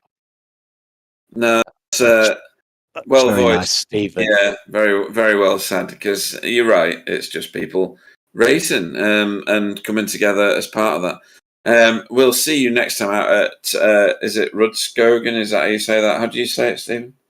I'm not even going to attempt to say it. Well done. Thanks for taking that on the fence position. We're trying to find someone you can say it. We'll find someone. Alan will find someone. Don't worry about it. Someone's going to fall foul of it. Yeah. If Jamie Wilson's not in. He's usually got all of the right accents to put against these words. Anyway, we will see you next week at that race, at that place, and we'll look forward to it. Stephen Walker. Cheers, guys. Thank you. Good night. Always good speaking to him. Right, so we've had my battery went. Sorry, it was a flat battery. My microphone stopped, and I hadn't realised until you said so. Just before you said. Sorry. Yeah, I didn't realise you'd disappeared. So, inviting in next is Spencer McCarthy, who was possibly in mid-conversation. Did a really poor job tonight. Only finished first in both races. Only won by, I think, 7 seconds in the first race and only by 14 in the second race. really disappointing, to be honest. I was expecting more. Spencer McCarthy, good evening. Good evening. Yeah, I'm gonna have to go and sort of hopefully get my wife to, make me feel better. Oh, hello. Right, okay. Where's this going? Because it's such a sad performance. I don't. Superlatives are lost on this one. Too good is all I can come up with. Yeah. Flag to flag in the first race. Started 8th and annihilated everybody in the second race. Obviously, you were helped on lap 1 potentially by an incident right at the very start. Race direction, thought about throwing a yellow, thought about it too long, and then it became something of fantasy. And then we watched brilliant racing, is the best of it. Others in the field had incidents, but you forged to the front and then gapped everybody. Oulton Park has been good for you tonight. It has. It's a great track. Thanks for Simon for picking it. I think from last season was his honour. And yeah, it's. I don't like this configuration so much. The hairpin is a bit of a pain, and I think that showed that in race 2, where you got the reverse grid and the concertina of people. You get sort of. We're all trying to be as careful as possible, probably in the first few laps, but then or the first lap or two, because you're coming up to people that, might be breaking a car length earlier or something, right? So it then just ends up concertinaing everything up, and that's probably why there was a bit of that. It was a shame again. Yeah, Simon in race 1 had that issue. I think Simon had really good pace tonight as well. He was showing good pace in the Honda, so it would have been nice to have a little ding dong with him. But yeah, no, what can I say? It really hooked up tonight. I just found the car was on it. It wasn't doing anything crazy. I just had all the grip where I needed it, and it was just working really well tonight. It doesn't happen every single time I'm out, obviously, because it just felt very special tonight. So it was just it was lovely good feeling. It's a lovely feeling when you get your rhythm and the car just feels great, doesn't it? Underneath you, just wants to make you drive, and and you certainly did. Yeah. I don't watching your times coming down was fantastic. Watching those 20 seconds. And that was the battle in the end for me. Obviously, I don't like being that far ahead, or I don't like being yes. It's nice to have a really good race of stuff, and I think that's the same with the top 3 guys that normally are here, like Stephen and whatnot. The best races we've had is where we're battling all the way through, and if you finish second, it's great still. So that's not like the way I like to race, but ultimately I was just I put the the best lap kind of ticker up on the screen, and I was just you saw that both races.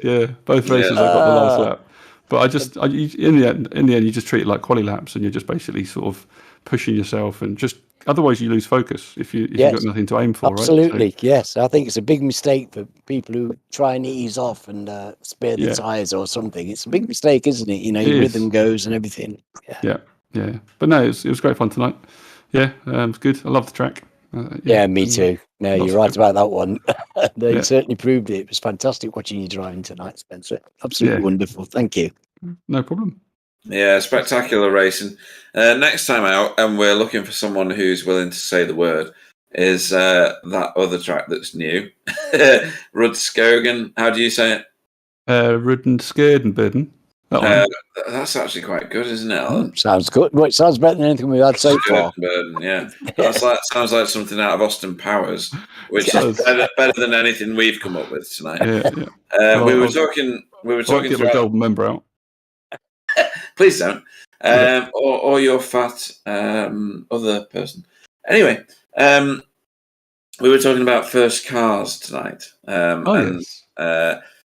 Alan shared his. I shared that mine was 996 Ford Escort, which was barely worth the £140 I paid at auction for it. I thought you were going to say 996 Porsche. I mean, that would have been obviously really Oh my God. Oh my giddy aunt! Yes, I'd have not been doing this broadcast. That's for sure. I've done you on the CC by 3 CC. Though. Oh, go on then. What have you got? It's not very good. It was a Fiat Uno. Oh, well done. Well done. But it had red bumpers and red door mirrors. It did have hubcaps.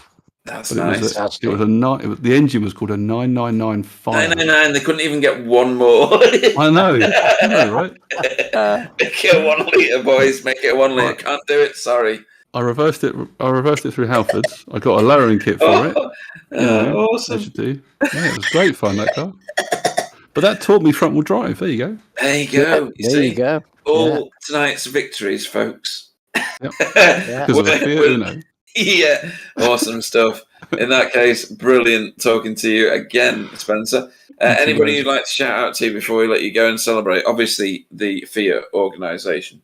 I'm going to shout out to the people that made Oulton Park many moons ago. The people that designed the track and put it in the world.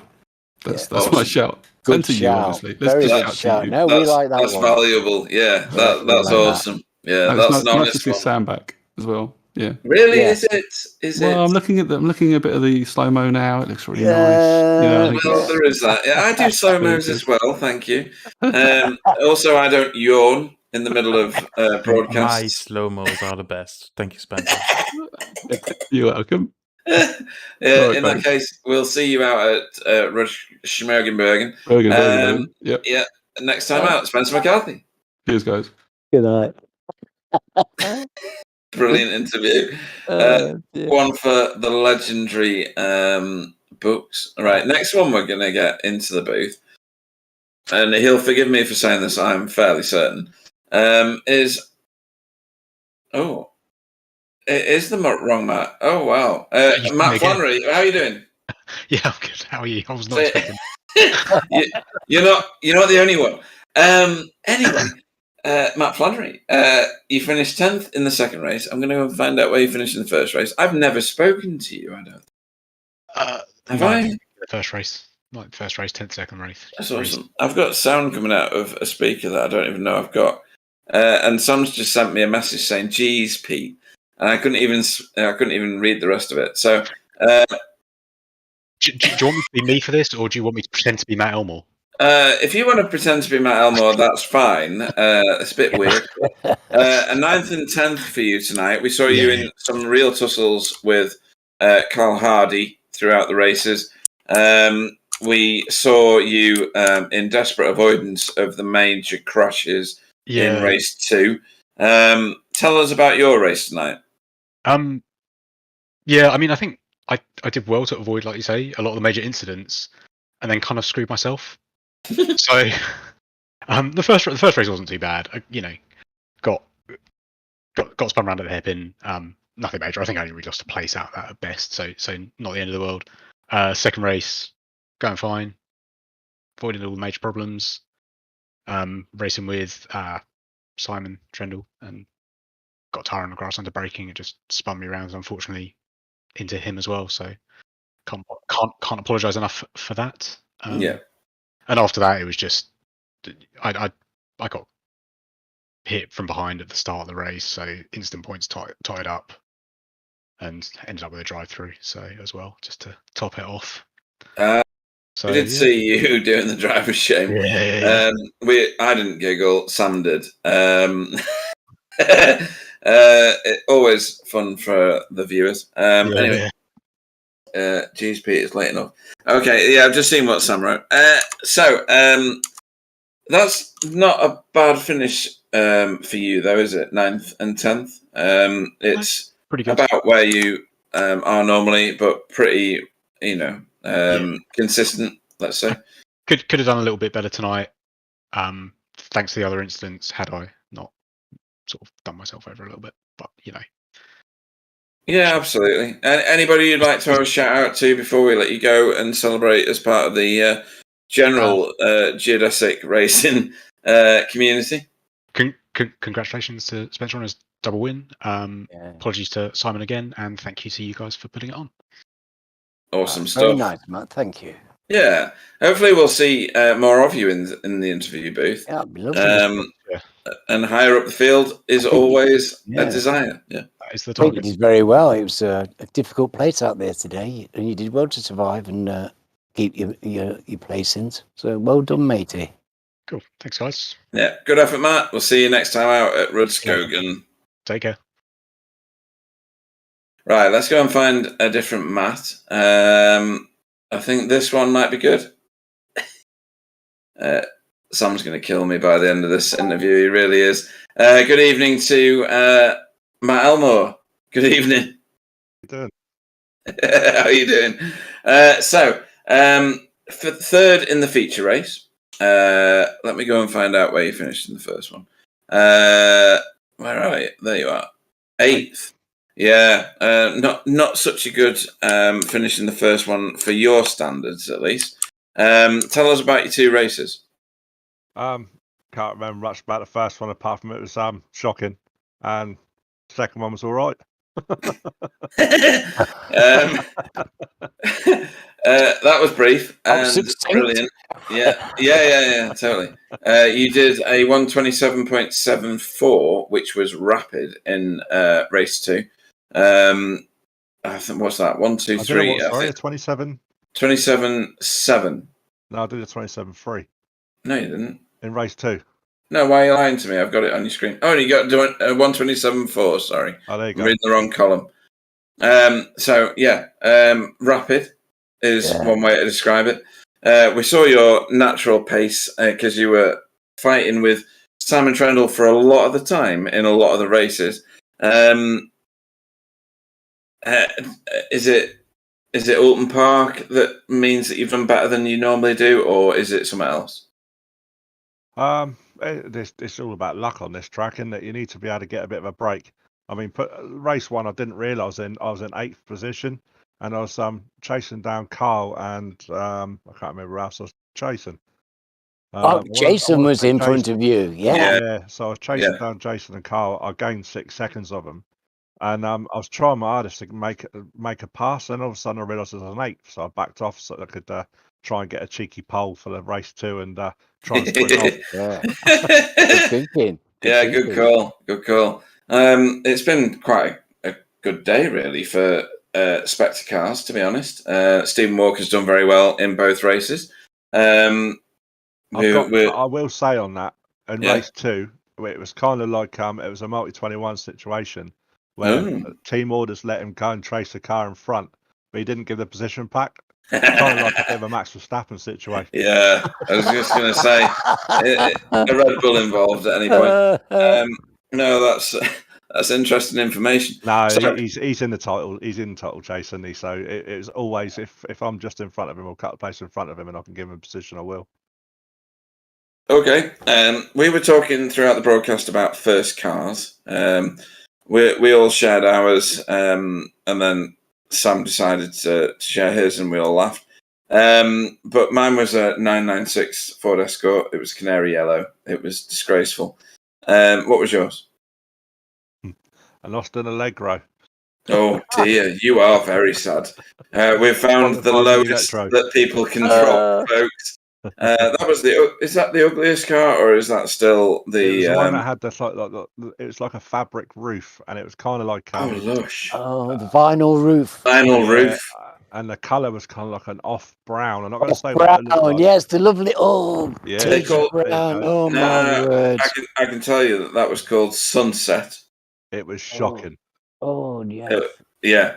In that case, get out of our interview booth. At least you remember my singing gazelle, won't you? You'll remember a singing gazelle. Oh yeah. Nobody's remembering my singing gazelle at all. It's shocking. Or they're claiming they don't, you know. Yeah, I'm far too young for that, Alan. In that case, we'll see you next time. How do you say the next track, by the way? The next track. Oh, excellent. We'll see you at the next track. Good evening. See you all later. Yeah, well done. He ducked out of that one, didn't he? Oh, that was so quick. It was like a razor. That was brilliant. Yeah.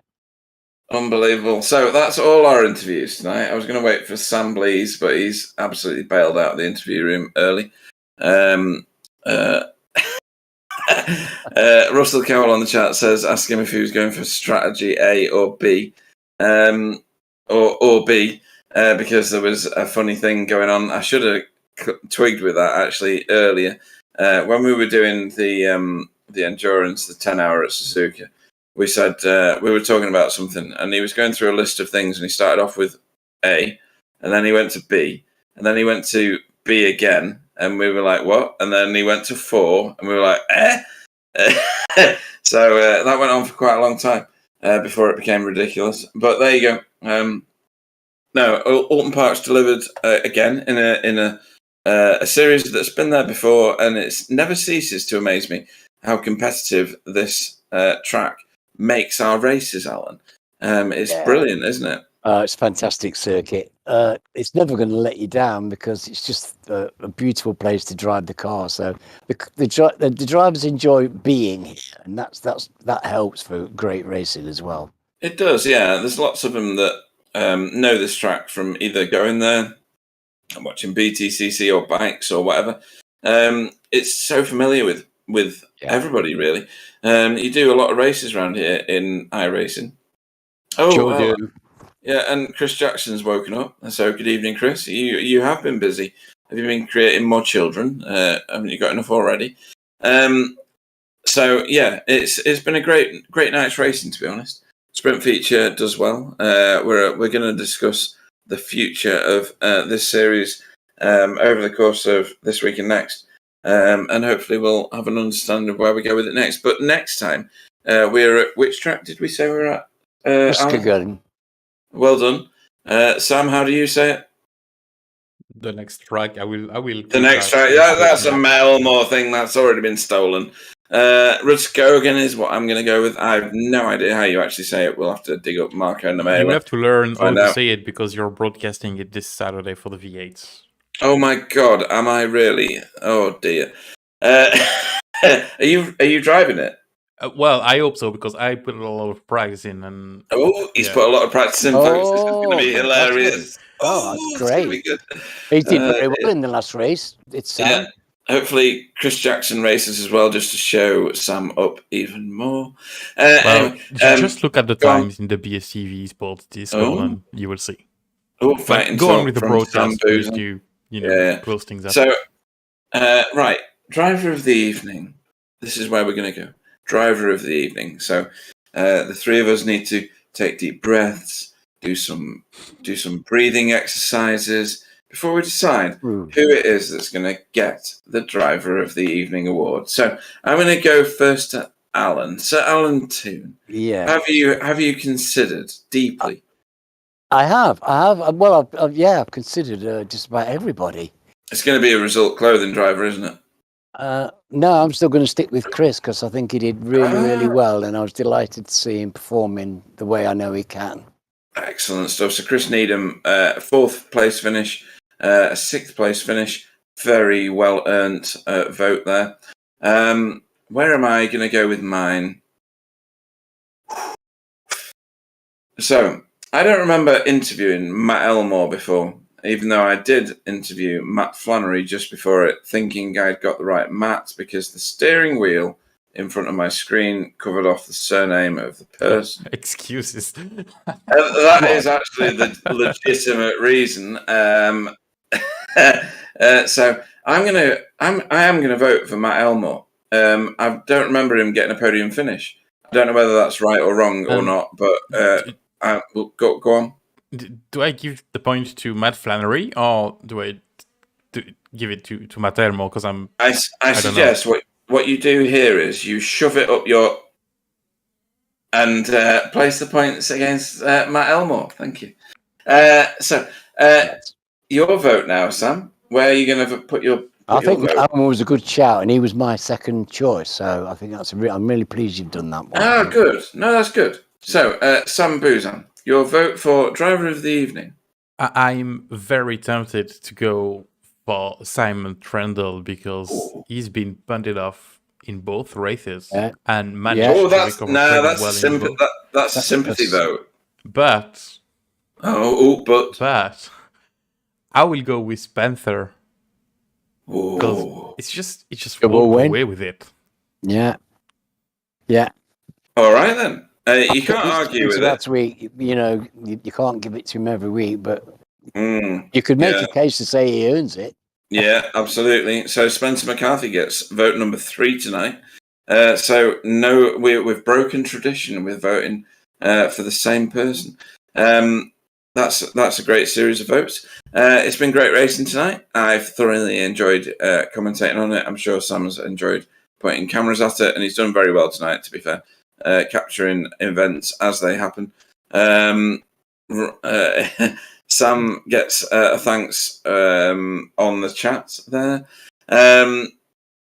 I will bring the broadcast even to a close. Thanks for everybody watching. Thanks for everybody driving. Thanks to Sam and to Alan for joining me in the booth and making us look more professional than I do. And I will say goodnight. I'll hand you over to Alan. So good night, folks. Enjoy the next races at that track that nobody wanted to commit to the name of, but it's the next race. Okay, bye. Good night, folks. It's been, as ever, very joyful, and we'll see you next week in foreign parts. Good night, everybody. See you next time. There you go.